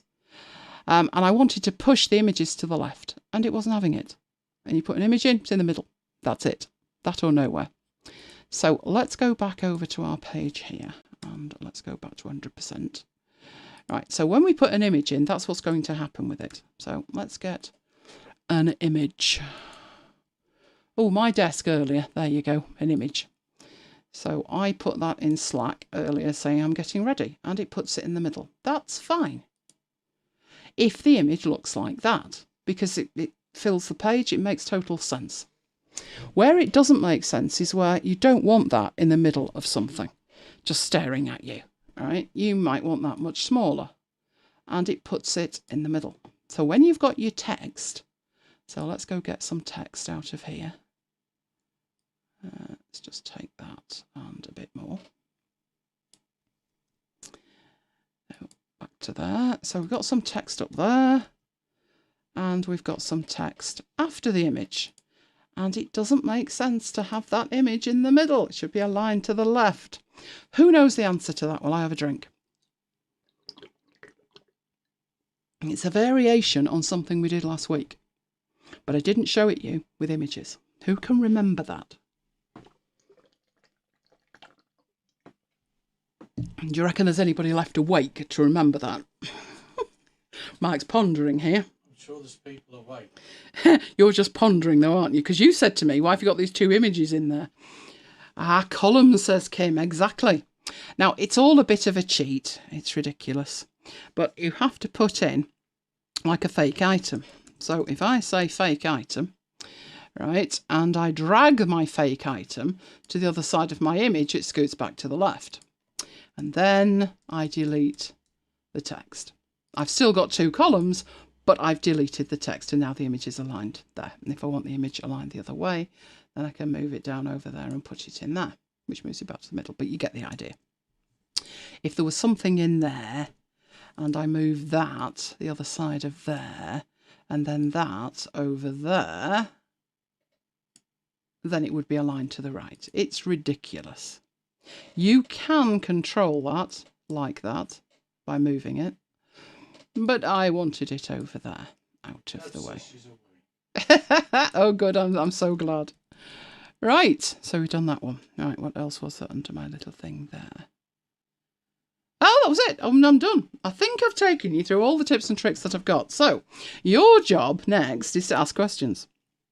So if you've got some questions, ask now. If you want to mail me questions, etc., I'm happy to do another bit.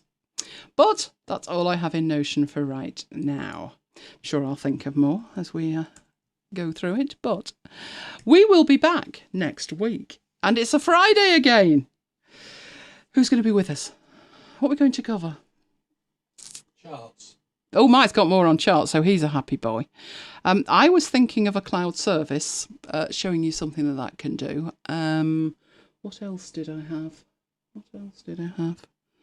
What's stuff flying around here? Oh, well, if you let me know between now and then maybe what you want will appear. You have to rewatch as usual. What, on half speed? Slow me down. We always say, you know, these podcast apps where it can speed it up. We've always challenged our podcast listeners to listen at triple speed. There's no chance you'd understand what we're saying, but apparently I sound like Daffy Duck, which is fine, not a problem. Okay, now, on demand, it's been mentioned a couple of times, but it's now available. 51 is alive. Even unsynchronized. Thank you, YouTube. You're fabulous. It's only happened twice. We've had worse happen, haven't we? Where we've totally gone. But we yes. Really had me not recording tonight. If we did, didn't we? He's looking very shifty. But yes, I did 51. I couldn't remember why it was so important until I looked at all of this. It was important because it was Notion for Newbies. So if you are a complete beginner with Notion, that was the introduction to it. I found it quite interesting as I was piecing the video together.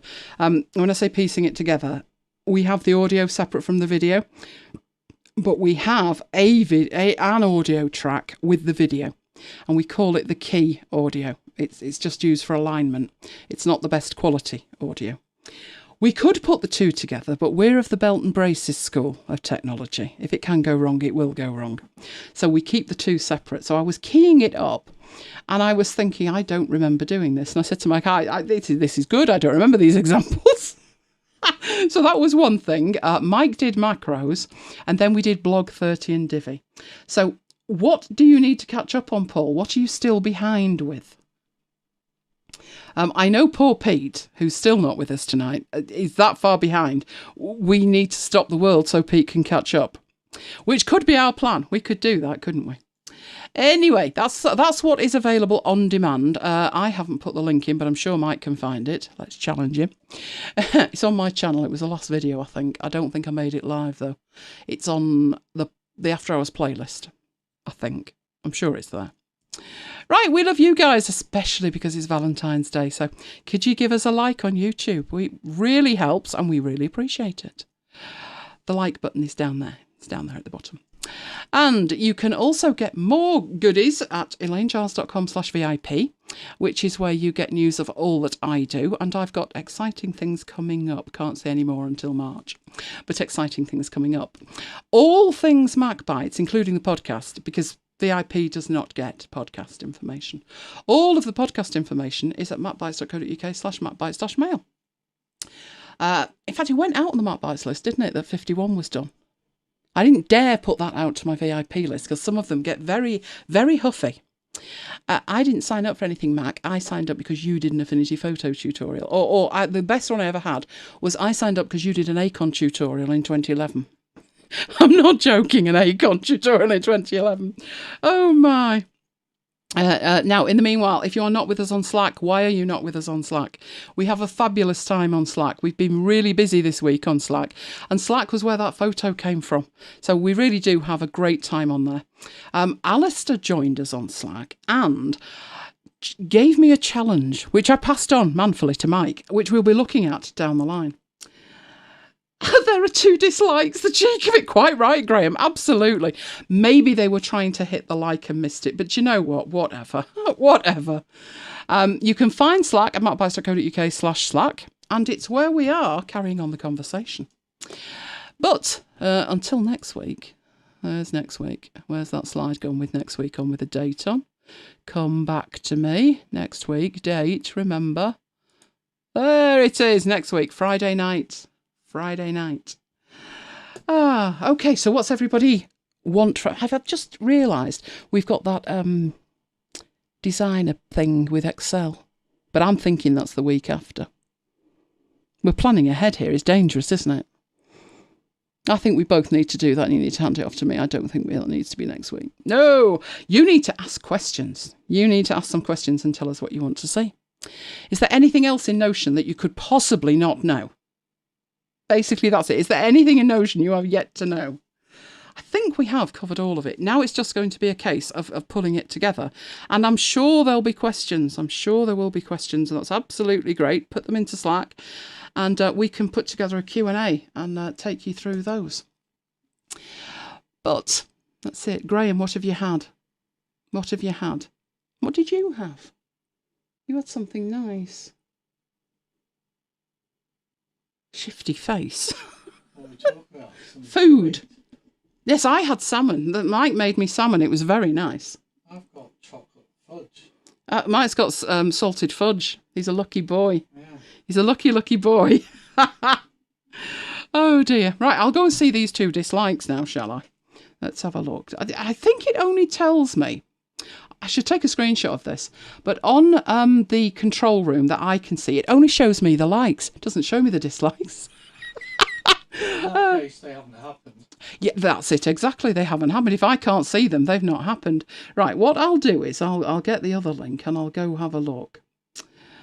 Let's have a look. We had 1 dislike a while back, but only the 1.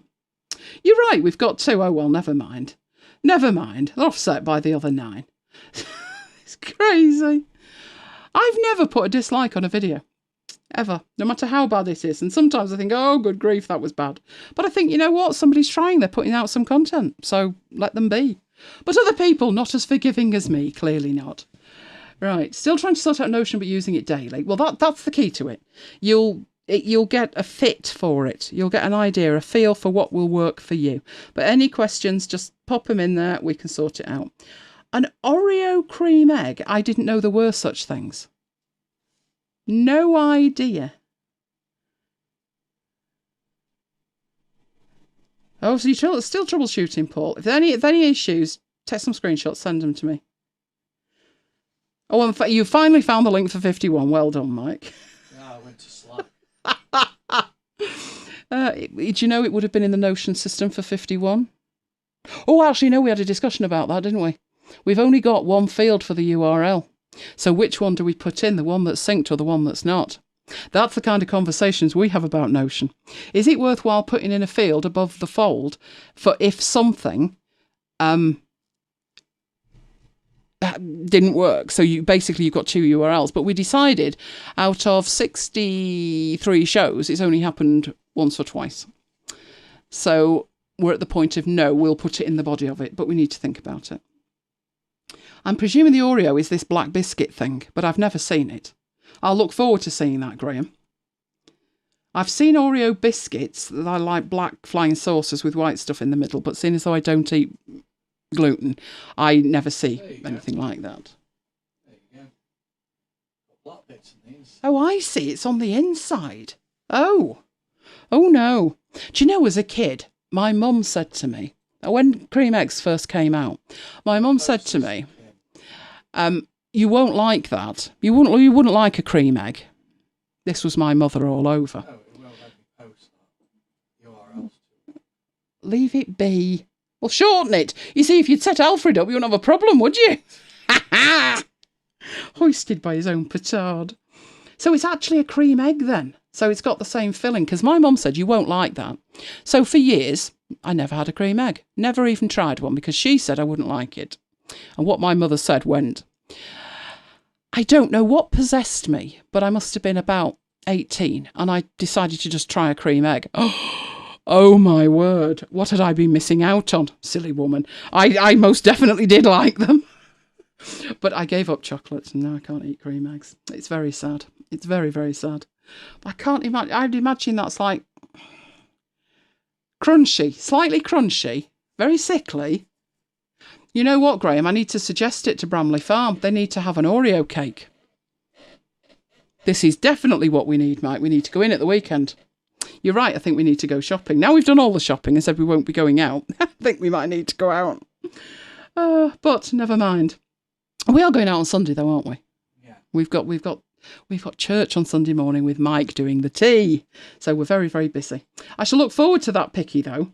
I want to see Graham will have a bear with it. It's bound to be with a bear, and I like to see the bears. Okay then, I'm hoping for some ice cream. Haven't had any ice cream all day. I did. I've never seen anything like that either, Kim. I'm thinking I'm living a sheltered life here. My dentist doesn't know what he's in for, does he, if I get hold of things like that? Shame it's got wheat flour in it, so I can't eat it anyway. They're not that sickly. That's unbelievable, because I actually think cream eggs are quite sickly. Do you remember when they changed the recipe? Whole heck broke loose. I'm assuming they changed it back, but I don't know. And there was another one, that thing that you like. Is it a roll? Toblerone. Not Toblerone. Is it a Rolo egg or a caramel egg? Could be. It's basically got sticky toffee inside it, and he quite likes that. Well, we'll see. We'll see what we find when we venture out, folks. But for the moment, I'm hoping for some ice cream. And we'll see you next time. I'm just looking at Mike thinking, is he likely to want to go out in this weather? We've got Storm Dennis howling around to find some ice cream because, unfortunately, the freezer is in a different building. We'll take Lola out. But Lola needs to go out anyway, and she doesn't like to go out unaccompanied in this weather. In fact, she stops at the back door with that look of, I don't think so. It's all right out there. But at the moment, it's not too bad. So I think we'll venture out right now. But for this week, it's goodbye from me. And we'll see you next. No. It's goodbye from me. And we'll both see you next time. Can't get the staff. What can I say? See you guys.